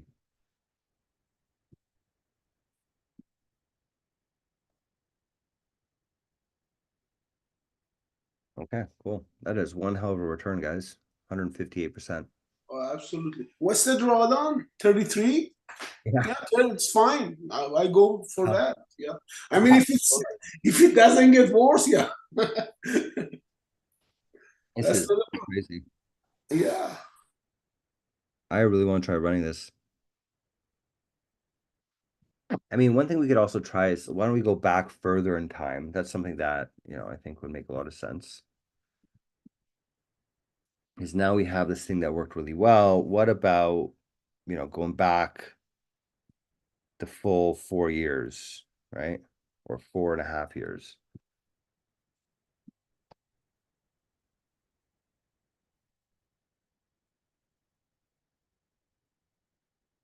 Okay, so we can run that back test. We'll see what happens.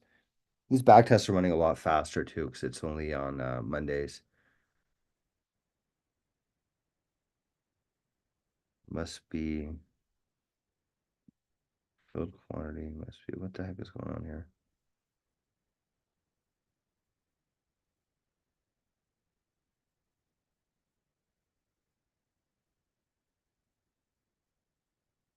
Oh, wait a minute. Actually, and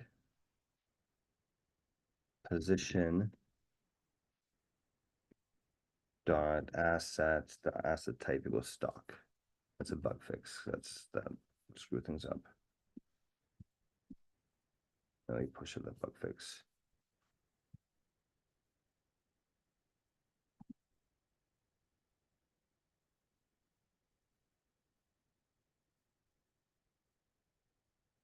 Okay. Yeah, it's pretty crazy, man. Holy shit. Like imagine you put in 35K and it became $500,000 almost. I would be very happy if that happened to me over the course of 2 years. More than $500,000. Can you imagine? Like, holy shit. Don't underestimate the slippage when actually trying to Yeah. these things to execute. I'm sure in real life there will be differences, right? Like I don't think this is gonna like match up exactly to real life, but even if it's like half of this, I'd be extremely happy. You know what I mean? Okay. TP says, what was that a specific day of the week? What is that in context to, TP? Specific day of the week. What do you mean by that? We changed it to basically this only does Mondays. Mondays or low volatility days, basically. Okay, yeah, that the one it was 458%. I know you said earlier I'm in and out, so I'm not catching everything, but I thought I heard at one point you guys were talking about Tuesday did pretty good. Yeah, Tuesday did all right too, but Monday seemed to be the best one. Okay.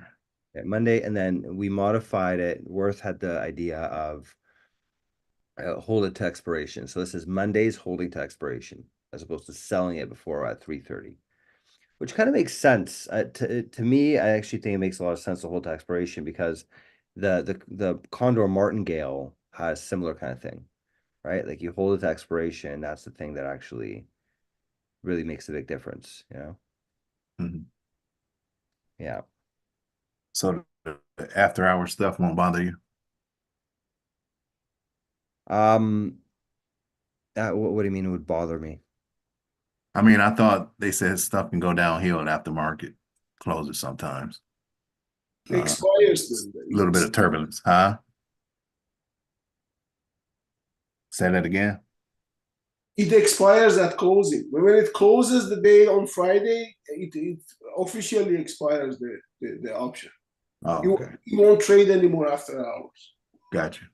Yeah. But then actually on Saturday, then it expires. But at the close of the market, basically it's done. Gotcha. Yeah. Okay. So let's give us the same result. Crazy, man. Holy shit.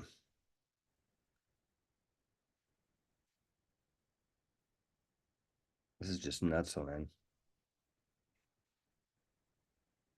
Okay. So it's 11:20. I'm personally trying to slow down a bit. Is there anything like easy last minute things that you guys want to try out?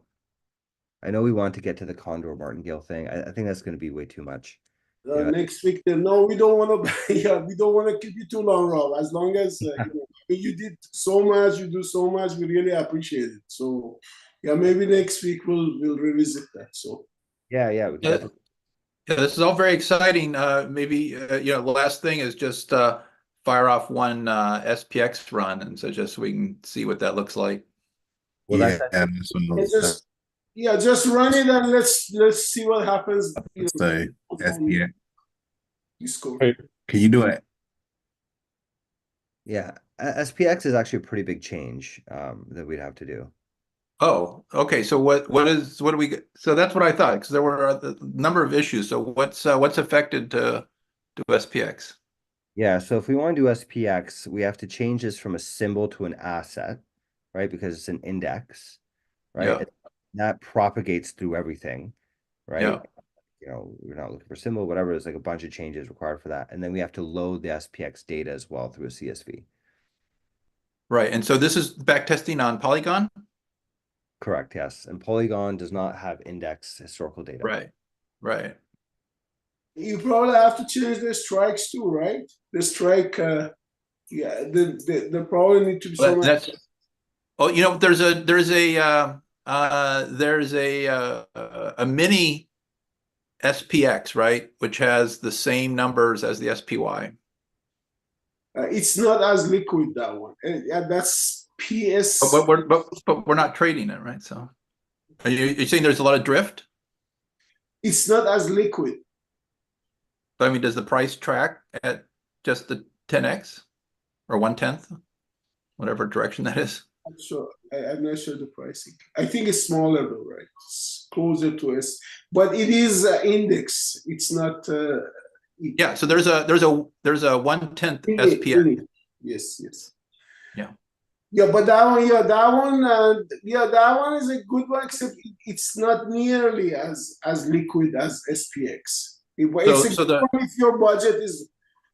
For some reason, you have a limited budget, or for other reasons, people trade that. But because the price can get expensive, really, in terms of options, because it's 100 and it's huge, the price. So the prices will be different for the mini SPX than the SPX. Is that what you're saying? Much lower, yes, much lower. It's about it's close to SPY price, yes. Yeah, well, that's what I'm saying. So it has the same size as SPY. I believe I haven't traded that, but I've heard. Yeah, I think it's close to SPY.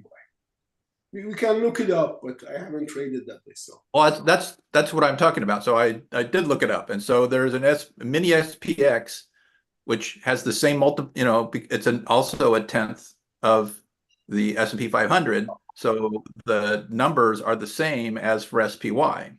Oh, okay. So that's why I was saying, so because this is what Robert was talking about, the difficulty in running SPX. I say, well, one of the things, so we don't have to change the numbers, we could run this on the mini SPX. Right. It's just the liquidity is even lower than SPY on that one. It's very low liquidity. So you don't really get, so you might as well run the SPY if you're concerned about liquidity. But then you get the benefit of you don't get assigned with that one too. So if you're concerned about being assigned, then that's a good option. But if you're concerned about liquidity, SPY is a better option. So those are the things. But SPX is the ultimate option, the best option. If you can get it to work and you can afford the pricing and all that stuff. SPX or SPY? SPX. SPX. Okay. Okay. So we'll work on that. So I'm always thinking about whatever is right in front of me right now, my pile of things. But yeah, let's we'll try and get this sorted out by or maybe we'll sort it out next week, like you were saying. Yeah, I guess so. Hey Rob, I got a question on the Condor Martingale. Yep. I want to know which tag did you said the May 2nd, but I did a back test on the May 2nd code with the parameters from the original Martingale, and it didn't perform well. So the one that I personally have running on my, like the one that I'm running with my money, right? So just so I got that code from that May 2nd date, but I changed the parameters to be this Lumi Wealth 6 parameters. These are them right here. Right, which is the 140 quantities to trade. That's kind of the most important one. Okay. So what I did the May 2nd, but I used the parameters from the Condor Martingale, which one was it? The original one that we put out, that one. Yeah, this one kind of has like erratic prices. Like when you actually backtest this, it does like a lot of like zigzags. It still did very well. I think it was still up like 120%, but it had quite a bit of these like big drops, which is why I didn't want to put my money personally into that. If that's how it has historically performed, and if I'm looking at my account, all of a sudden there's 50% of it gone one day, right? I'm not very happy. I mean, even if it does do 100 and something percent a year, even if that does end up happening, I still wouldn't be very comfortable with those 50% drops out of nowhere.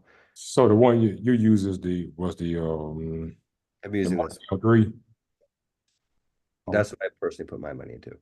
options Condor. Yeah. Okay. Which one is it again? Can you go back to it? It's the options Condor Martingale 3. Okay. Yeah, exactly. All right.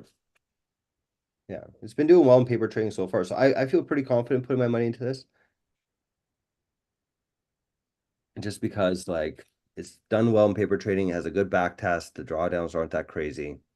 Yeah. Seems like a good idea to me. We'll find out, I guess.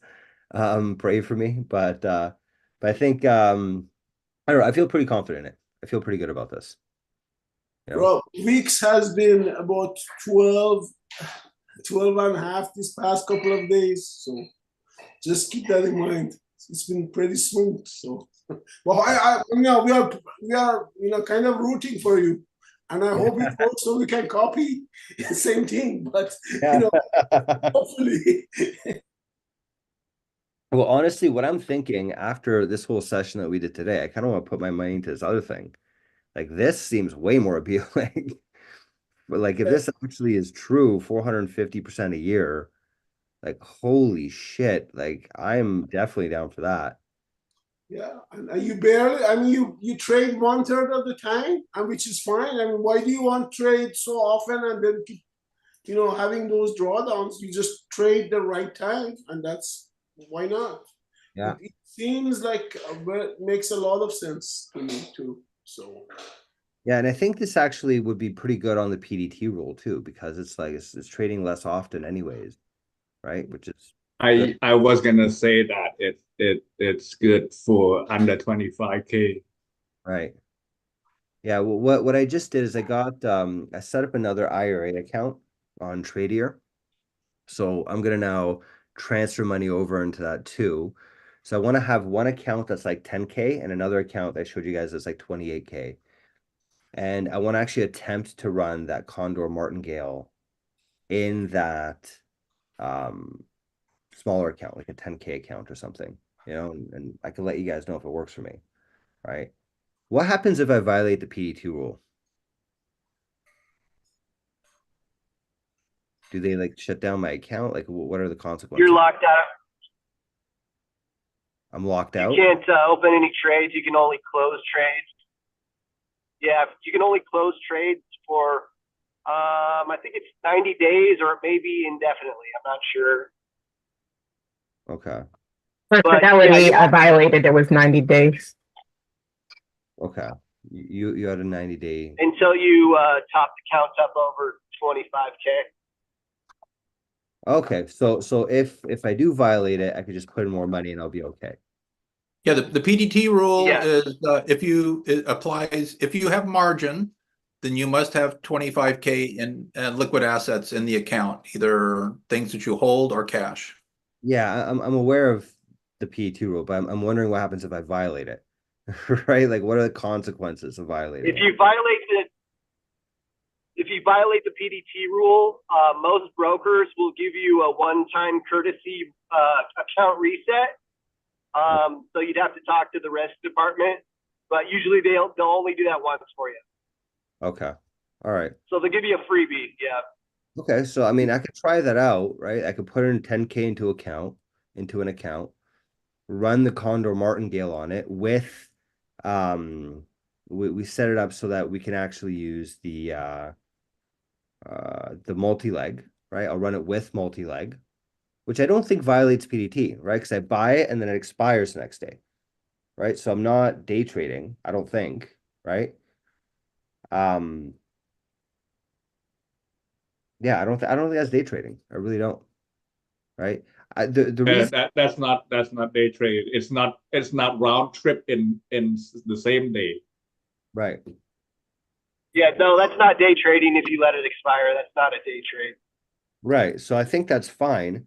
So what I think I'm gonna do is I'm gonna fund another account with 10K, and then I'm gonna run in that 10K account this Martingale thing, and then in the 25 or whatever 30K account, however much I have in there, I'm gonna run this new thing that we did. I think that's what I'm gonna personally do.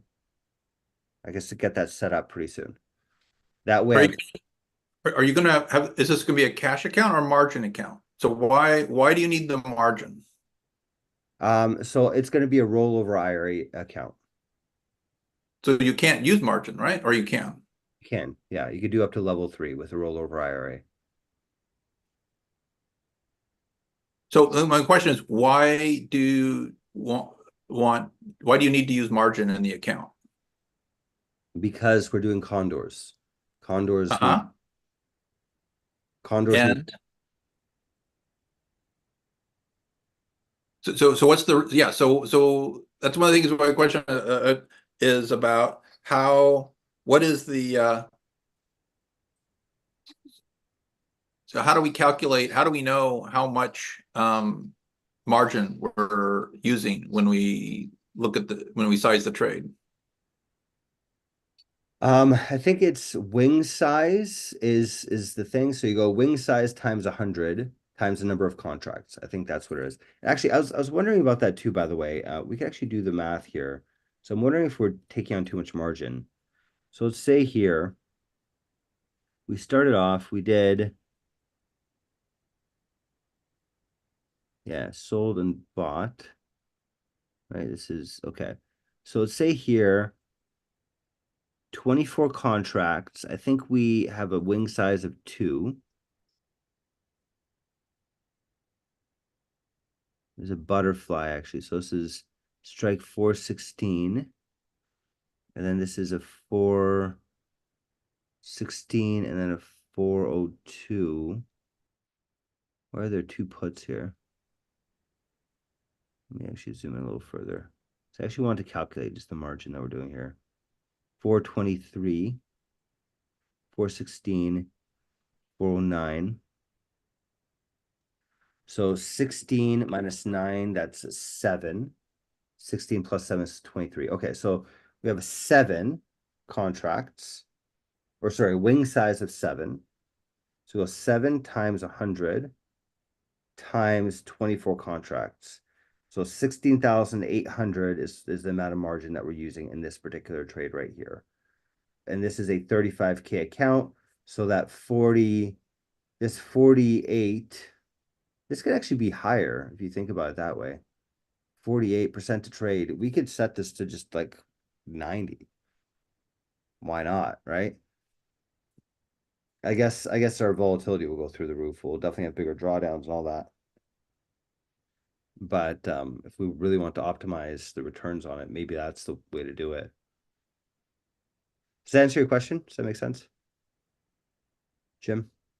I would like to put this, well, or maybe I'll do it everything, but we should be calculating this in the strategy and tracking it and stuff. Yeah, we do. When in the butterfly one, we actually do that calculation. So when we look at percent to trade, it's not actually the percentage of the account, it's the percentage of the margin of the account, I think. Oh no, wait, portfolio value to risk. Yeah, portfolio value to risk. And then we go use that value. Yeah, divided by wing size divided by 100, right? That's how we calculate the quantity, right? So we are using that margin calculation in here, at least in the butterfly one. In the martingale one, no. But in the butterfly one, yes. Right? Because the wing size is everything.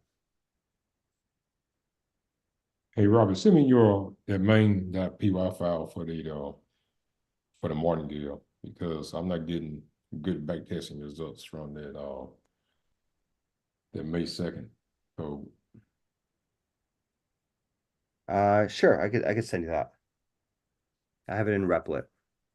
Just shoot me a message on Discord, and I'll send over the exact file that I used. Okay. So Rob, can you go over the reason we can't run it in a larger retirement account? Like if you have an account that has a couple of 100,000 in it, can we just run it over that account instead of having a dedicated account? What would be the reason? What would be the risk in that?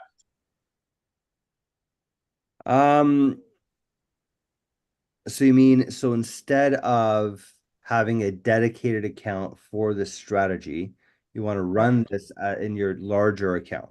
Right. Or we can, I mean, even if we can just add to the code some kind of a protection. So if the loss of this bot goes beyond certain limit, it would stop trading.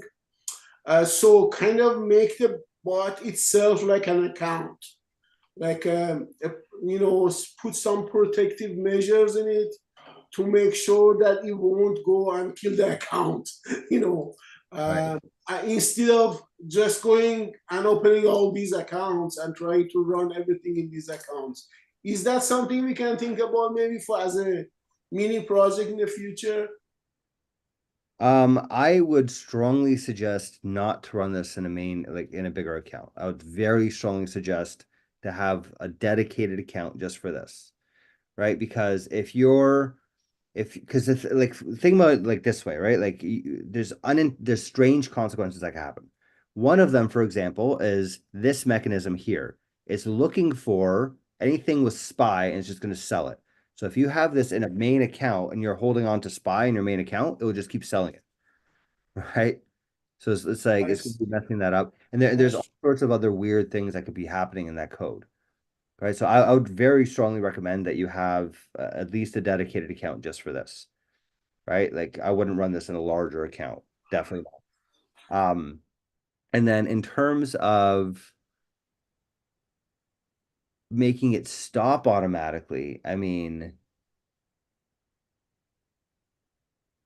yeah, I think we could do something like that, right? We can make it like if it's had a big drawdown over a period of time, we do something like that. That's definitely doable. That would be probably that would be a good thing to do anyway. Even if we have a dedicated account, that would be a good thing to do to protect the account. So even if we are sure we are back tested and everything, if the drawdown gets to certain level, we say okay, we stop trading. We won't go beyond that. That would be something maybe to think about too, and that could actually improve the results too in some ways. Yeah, maybe. I mean that'd be an interesting thing to try out. Yeah, just like look for like a drawdown thing. If there's a certain amount of drawdown, step away for a while. I think that could give some good results. That makes sense to me. Rob, I got a question regarding to the CI test. Mhm. Okay, cool. Earlier we were discussing about this in our Discord channels, live algo trading. So you were explaining that you ran into some issues of with Polygon IO when you run the CI pipeline for these test cases. What were the issues you were talking about? Maybe I should bring up that conversation. I vaguely Okay, what this is about. I see. Live algo trading, the last channel. Let me go live algo the last one, live algo building hour. This one. I think so, yeah. Yeah. Yeah, so I was thinking about this. So because like us, we don't have the advanced Polygon data, right?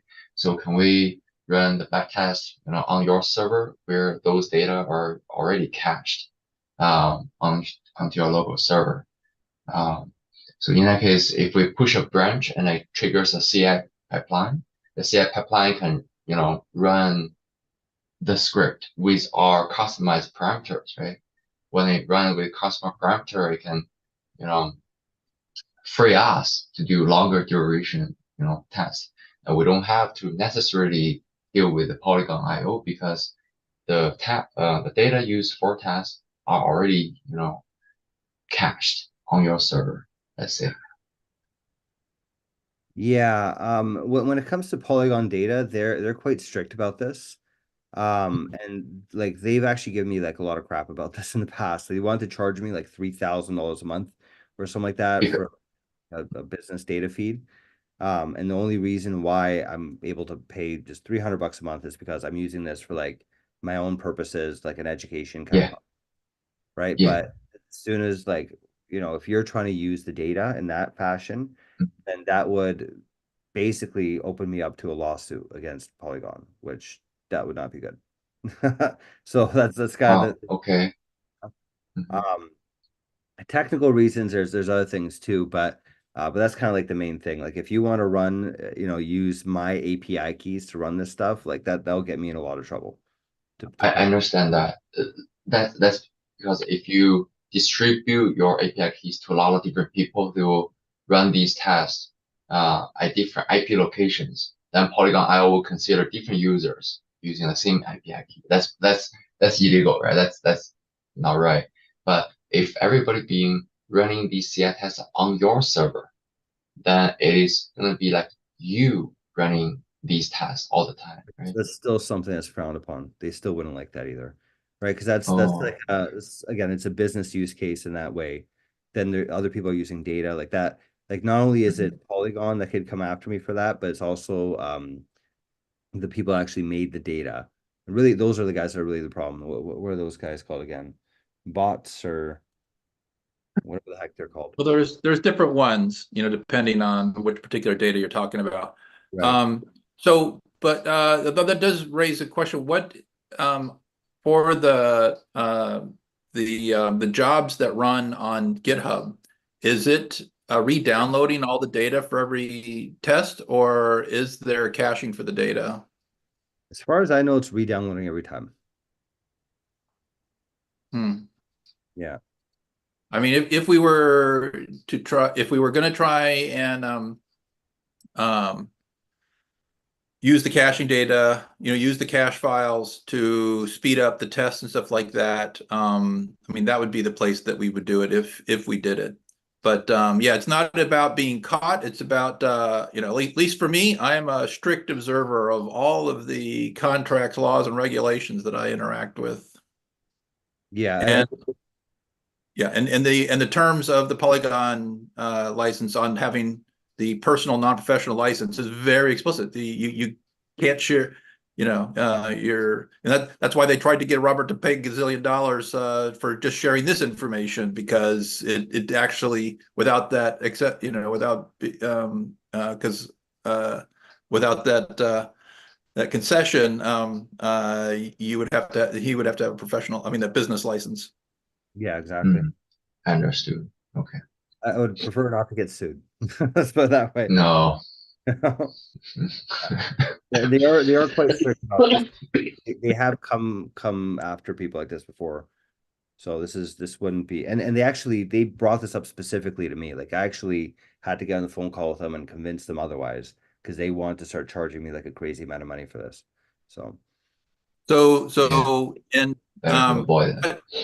But given that you've got whatever kind of unspecified exception, should you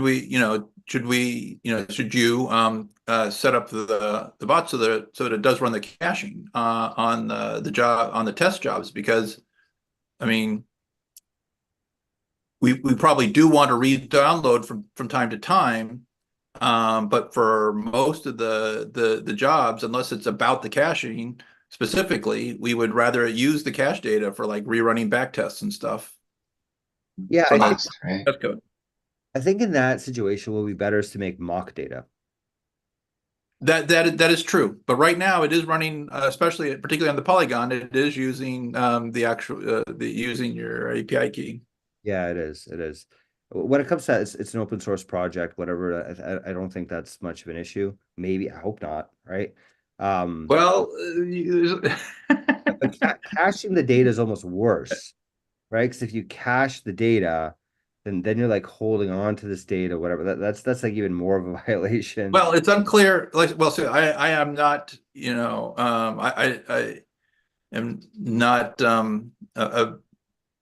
immersed in the GitHub workflow stuff, but this would be an area that we could consider doing. And then the question is, okay, if we did put them in there, where exactly would they sit? But there are private file storage and all that kind of stuff in GitHub on team accounts and stuff. Yeah, I mean, if you ask me, I'd rather do mock data, right? Mock data will be fast. It's not using Polygon's data. There's absolutely no legal ramifications for making mock data. So I think that makes a lot more sense. I understand that for the unit test, but we're talking about running the back tests. I mean, same thing. We ought to be because we ought to be running the back tests in the thing, not just the unit tests on the back test, but we ought to be running actual back tests in the tests.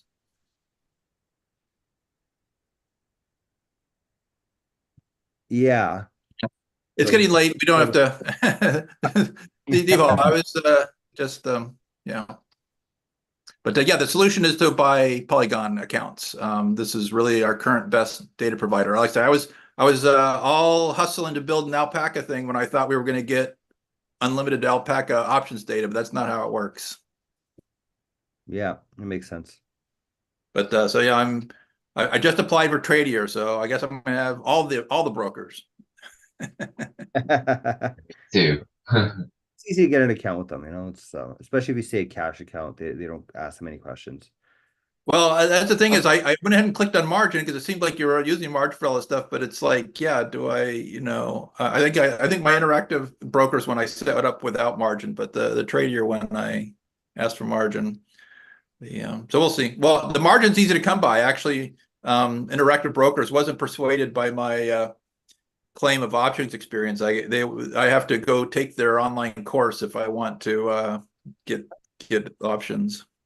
You have to I think maybe also I overreached because I think I asked for L4 on interactive brokers when I only need L3, right? So really, what the heck? I've never well, even. there's 6 levels of they have 6 levels of options. Yeah, I think that's standard 6 levels because Trader is the same way. Yeah. It's weird that they're making you take a course. I've never heard of that before. Well, they were unpersuaded by my attestation of options experience, and so the choice one of the ways to deal with that is that you can just go take their online course and then you can pass. Okay. I wonder what triggered that. Strange. I don't remember exactly how much options experience I put in. So I did trade options in 2020, but I bumped it up for Tradier. Did you apply for portfolio margin account? For that they may be a little more strict, but just for option trading they usually don't ask you to take tests. Maybe it's a new thing. Maybe. Yeah, like I say, for interactive brokers, it's a cash account. We'll see what Tradier does. I say I asked for margin on Tradier and the margins. Although I toned down the margins from L4 to L3, so we'll see how it goes. Oh, I see. Okay. So maybe new things. Okay. Maybe the SEC is starting to get worried about the amount of gambling people are doing with these 0 DTEs.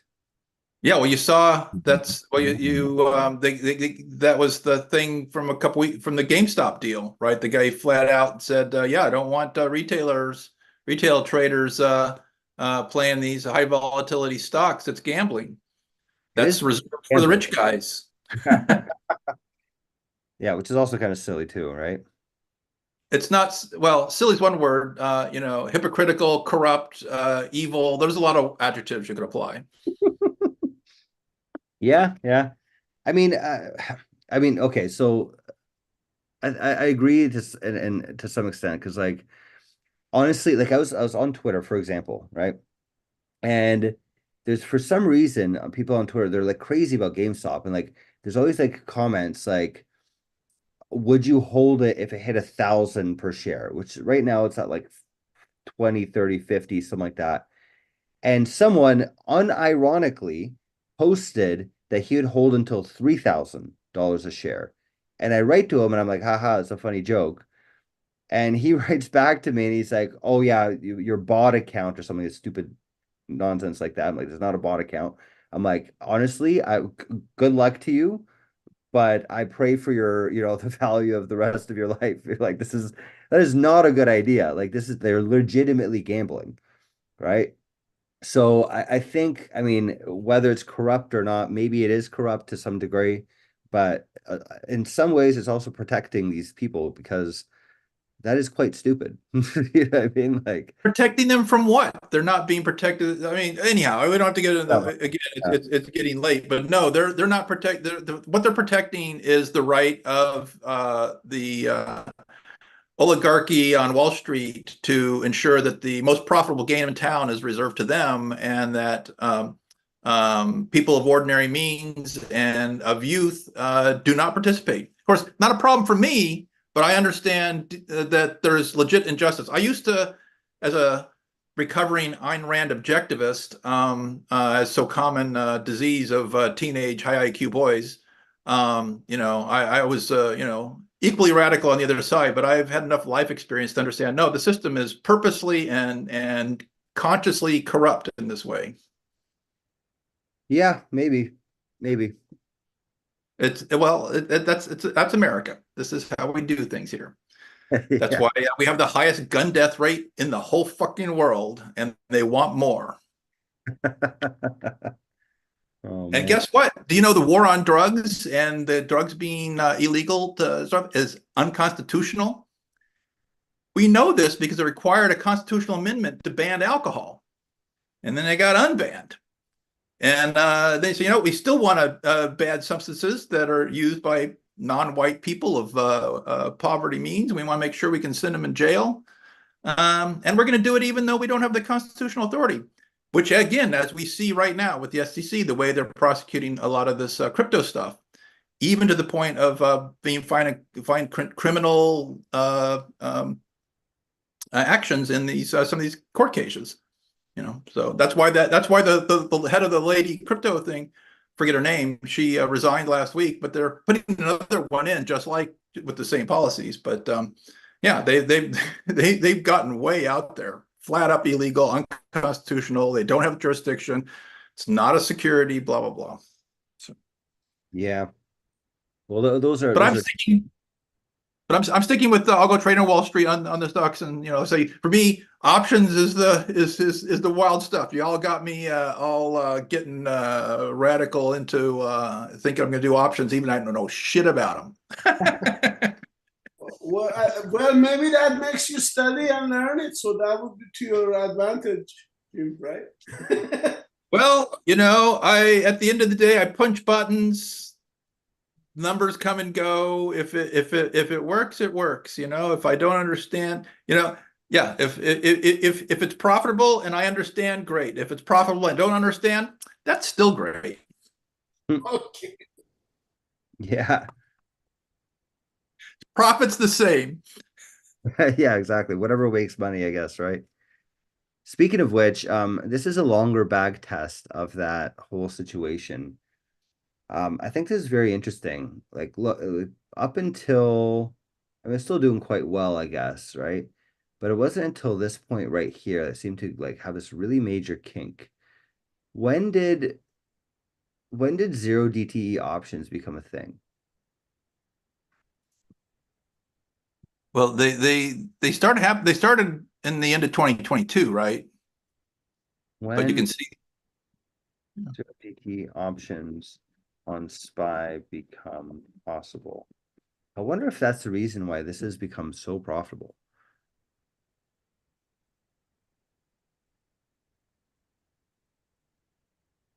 Started 2022.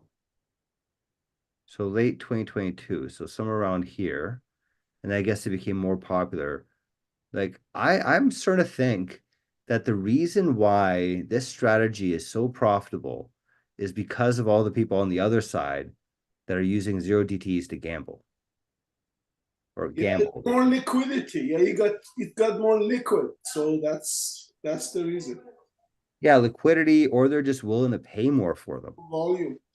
Right. Well, the size of this, presumably, and especially the rapid growth of the size of this is presumably, since this is very esoteric stuff for man on the street, and Robinhood traders and such.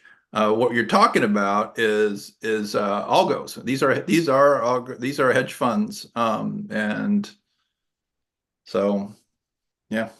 Yeah, maybe. That's where that was the number. We saw this like a week or two again, right? It's gone from 0 to 400 billion, 500 billion, whatever the number is. It's yeah, the size of this previously non-existent market has just been the growth has been wild. Yeah, absolutely. Does this compound the returns that we're making? Does it? Yeah, this one is, it uses a percentage. Yes, it's compounded. It's using a percentage of the account value for the sizing. Because part of this, I mean, obviously it's exponentially higher at the end, but part of this could be scale where it looks like it's flat, but that first line is 500%. Well, no, this is the logarithmically scaled here. Like Oh, got it. Okay. So like, well, I guess end of 2022, right? Again, late 2022. It's around when the zero DTs came out. That seems to be when this thing started to do well. I think that's the reason why. I honestly think that's the reason why this strategy works well. But this is doing 1 DTE, right? It's not using the 0 DTE. I think this is 0 DTE. Yeah, this one was zero. Yes. Yes. Yeah. 1 DT is the other day condor. So this is Mondays and when the VIX is not too high. Yeah, the low. This is actually really low. Yeah, it's low, actually, very, very low. That's really low weeks, actually. Yeah, absolutely. Yeah, so in 2022, I mean, well, it didn't buy anything in 2020. So yeah, that's a very, I mean, it spends a lot of time at 20. Yeah. So that's why when we were looking at the implied volatility, it was the same kind of thing though, right? It spent a lot of time at levels that we had bad experiences with, but it was actually really pretty much about when it got to those levels quick, when it's accelerating, right? So if it could probably trade more, like say with something that looked at the VIX velocity rather than just the level. Yeah, that would be interesting too. We can try that out another time. Yeah. So that volatility thing we set up really high though. That was like 30, very, very high. That was because if you set that volatility of the actual what you're trading, you set it too low, then you don't get much premium on that. So because it's the premium that you get is a function of volatility, right? The Vega actually is what contributes to the premium that you collect on that small time that you have. So it won't work really if you try to trade really low volatility at the same time, and you only have 1 day, so you don't have much data. All you have is really that Vega, and if you go really low on the volatility, there is not much to trade. There is not, you can't collect it for premium. So yeah, so that won't work. Yeah. Yeah. Well, I mean, these numbers are pretty freaking wild. Yeah, I think what I'm gonna do tonight after this call, and maybe we should start wrapping up. Yeah, November 2022. That actually tracks really well, by the way, November 2022. So where's November 2022? It's like right here. Like that's exactly when this thing started to take off. If that's the case, that's good news because this is not gonna stop, right? It's gonna get even better. It's gonna be because there's gonna be more and more of these algorithms, and there's gonna be more liquidity, and so it's going to enhance the results. Even though if you look at it, the volatility in it starting 24, it's getting a little bit more.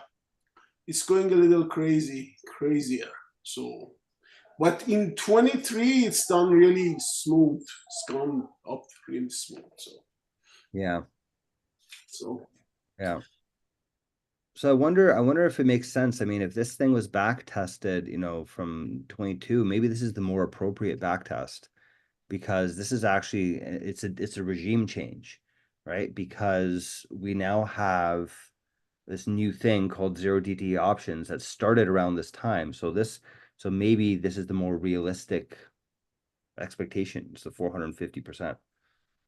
Well, so in order to do more effective stress testing on this, need to be able to generate synthetic data to construct future scenarios where what does it look like in different economic conditions when this does exist, right? Rather than just trading on the same historical sample. So that's what we yeah. So I have big dreams, solve all the problems with code, but not going to have it this week. Yeah, that's a good idea, though. I like that idea. Make some synthetic. Yeah, well, there's a serious problem with building systems around the same sample. P hacking and the overfitting and all this kind of stuff. This is what actually happens to people who do this at a large scale. And you need to have high quality back tests and that actually look at the future and against, that are more robust for modeling, unknown times is you need to make changes to the data to remove aspects that are idiosyncratic. So that's what the big boys do. There's also a couple of these, there's some algorithm hedge funds out there like Numer.ai. And there's another one somebody shared with me just the other day. They've been around for a long time. And so when you look at how they run those arenas and run competitive algo trading, they massage the data. Basically, what are you using privacy techniques so that the algorithms are, even though they're trained on real data, things that are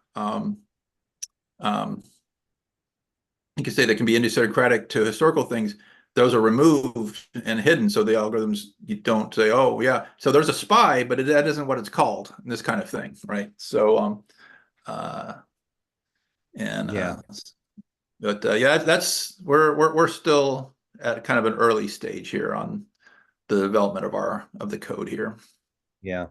Well, one way to check it, just run it, like that's a simple way to do it. Just run in paper trading. Yeah, so that's right. So that's why I'm asking. I want to understand. We should want to be calculating what are the actual risk profiles of these trades and be able to see what they are and put limits on those.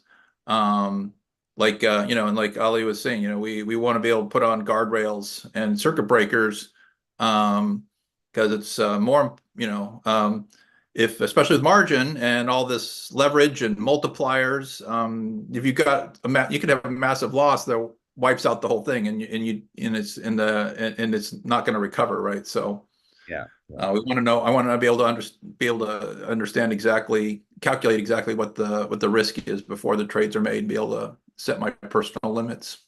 Yeah, I agree. That's also why I like this butterfly more than the martingale, because I feel like the chance of exploding is less. Because it's not going to. Yeah, the martingale. I mean, well, it's in the name, so yeah, it's a pretty crazy strat to be running without some more sophisticated and algorithmic guarantees about what you're doing. Yeah. Well, I mean, in my mind, what makes a lot of sense is just don't put a ton of money into it.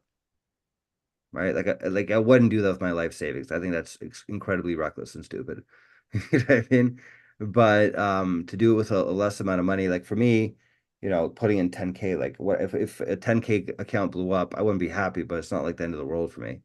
You know what I mean? So I think Well, one thing you don't want is a 10K account blown up into a $30,000 or $40,000 liability. This is I think is the concern if you're, right. Yeah, absolutely. And I don't know enough about it to know when or when not that's not actually possible. So In a cash account, it won't let you. In a retirement account, I don't think it lets you. It will go beyond what you have in the account.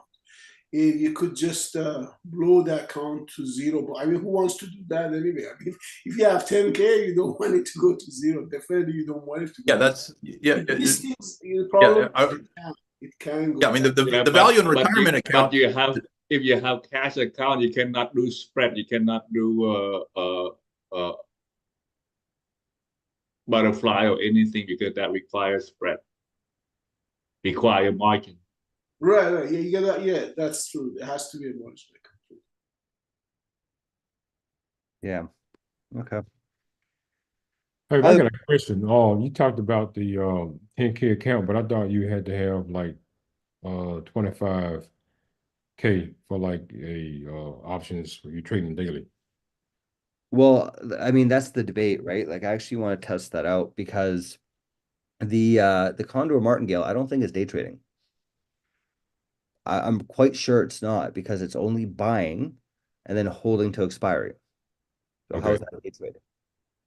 true. You know, because especially it's buying today and then it expires tomorrow. It's a one DTE as well, right? So it's like it's I fail to see how that's day trading. So I actually want to try that. That's why I'm saying a 10K account as opposed to a 30K account. It's not because I'm cash constrained. It's because I want to actually test that. I want to actually see if the 10K account violates the PET rule or not. That's why I want to do that personally. Yeah, that for sure is not day trading. Yeah. I don't think it is. I don't think the Condor Martingale is day trading. This butterfly is. This is definitely day trading, right? But the Condor, I don't think so. You know?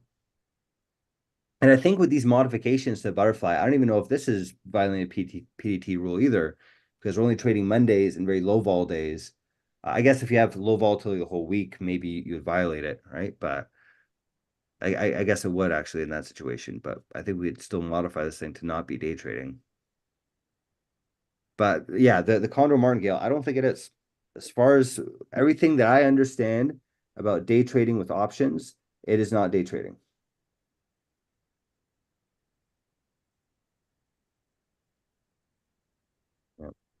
Okay, and then that's a good thing then. Well, Charles Schwab says if you a zero DTE is a day trade. Well, like just buying it by itself. Like you'd have to like buy it and sell it, right? You have to like Well, Well, I I don't guess know. it comes down to if letting it expire constitutes selling. right. If If they it expires, consider that selling, then yeah, it's day trading. If they well, so consider that not selling, then not. Like you gotta find. so the words of Charles Schwab right here from their administrative note is that if it expires worthless, then it will not be a day trade. But if it does close with value, it is. That's Charles Schwab's position. It's not that's their administrative note interpreting the law, the regulation. So these will be trying to get them to expire zero. So then they wouldn't be day trade.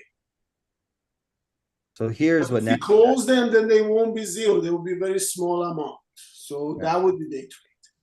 Yeah, so here's what Latoya sent from Google, NASDAQ, directly from the people actually managing this stuff. If you open and close a zero DT option, it will count as a day trade. That makes sense. Meaning it is recommended to have at least 25K in your account to avoid the pattern day trading rule. However, buying or selling a zero DTE option and letting it expire does not count as a day trade. Because that's what it's doing. That's what Condor Martingale is doing. Yeah. Right. But so what this shows though is it's going to be dependent on your broker, right? This is a new enough thing. And Charles Schwab's, their administrative interpretation is it's only not a day trade if it expires worthless. That's weird. It matters if the account you're doing this in is Charles Schwab, because that's how they interpret it. So you're going to have to find out from Tradier and whoever else how they actually do it. Interesting. Okay, maybe it's worth an email. Just ask Chat GPT and see what it says. Yeah, but that is not no, do not do that. Yeah, it sounds like a per broker. Oh, well, if you want to hear the answer you want to hear, that is the place to ask. It will tell you what you want to hear. That's my argument. I'm going to tell them Chat GPT told me it does not expire. Because that works so well for those lawyers, right? Yeah. And then I'm going to ask Chat GPT to talk to them, and they're going to tell me. Exactly. That's right. Yeah. In that new use a new voice. Yeah, exactly. in Scarlett Johansson's voice. Well, that at that point of levity, I think we will probably let Robert move along. It's I'm on the West Coast, so it's not past my bedtime. But Man, I miss doing this class on the West Coast. It was so much easier. I did it like 5 o'clock. We were done by like, what was it? Done by like 9, 10 is amazing, yeah, you ought to get out here, and this is the epicenter, and there's all kinds of money sloshing around. So Absolutely. I'm definitely doing that. We're gonna start applying to a lot of these incubators and VCs. So with any luck, we'll be in the Bay Area by January. Awesome. Okay. Yeah. Cool. Very cool. All right, guys. Hey, 2 months ago, you wanted to go to Florida. What happened? Oh, I still want to go to Florida. Definitely still want to go to Florida. Oh. But I mean, to permanently live there, I thought. Yeah. I would like to live in Florida permanently, like in the long term. But the Bay Area would be like a maybe 1 or 2 year excursion or something. Gotcha. Really just for the business, because it's like such a good place. Like I would love to just move out there, meet a bunch of like really good VCs, build some good relationships, set some incubators, and then get out of there and go move to Florida for the rest of my life. That's what I'd like to do. No. Once we get you out here to the West Coast, then you're going to discover Washington State, which no state income tax. Yeah, it's paying 50% state income tax and no capital gains exception is pretty freaking painful. Let me tell you. I live in Canada. Hey, Florida is the same way. Isn't Florida the same way, Stacy? Yep. Yeah. No income tax. But everything else is high. It's like property here is crazy. Insurance is high. Insurance, I bet. Yeah. Oh, we don't want to talk about property insurance. We have all these.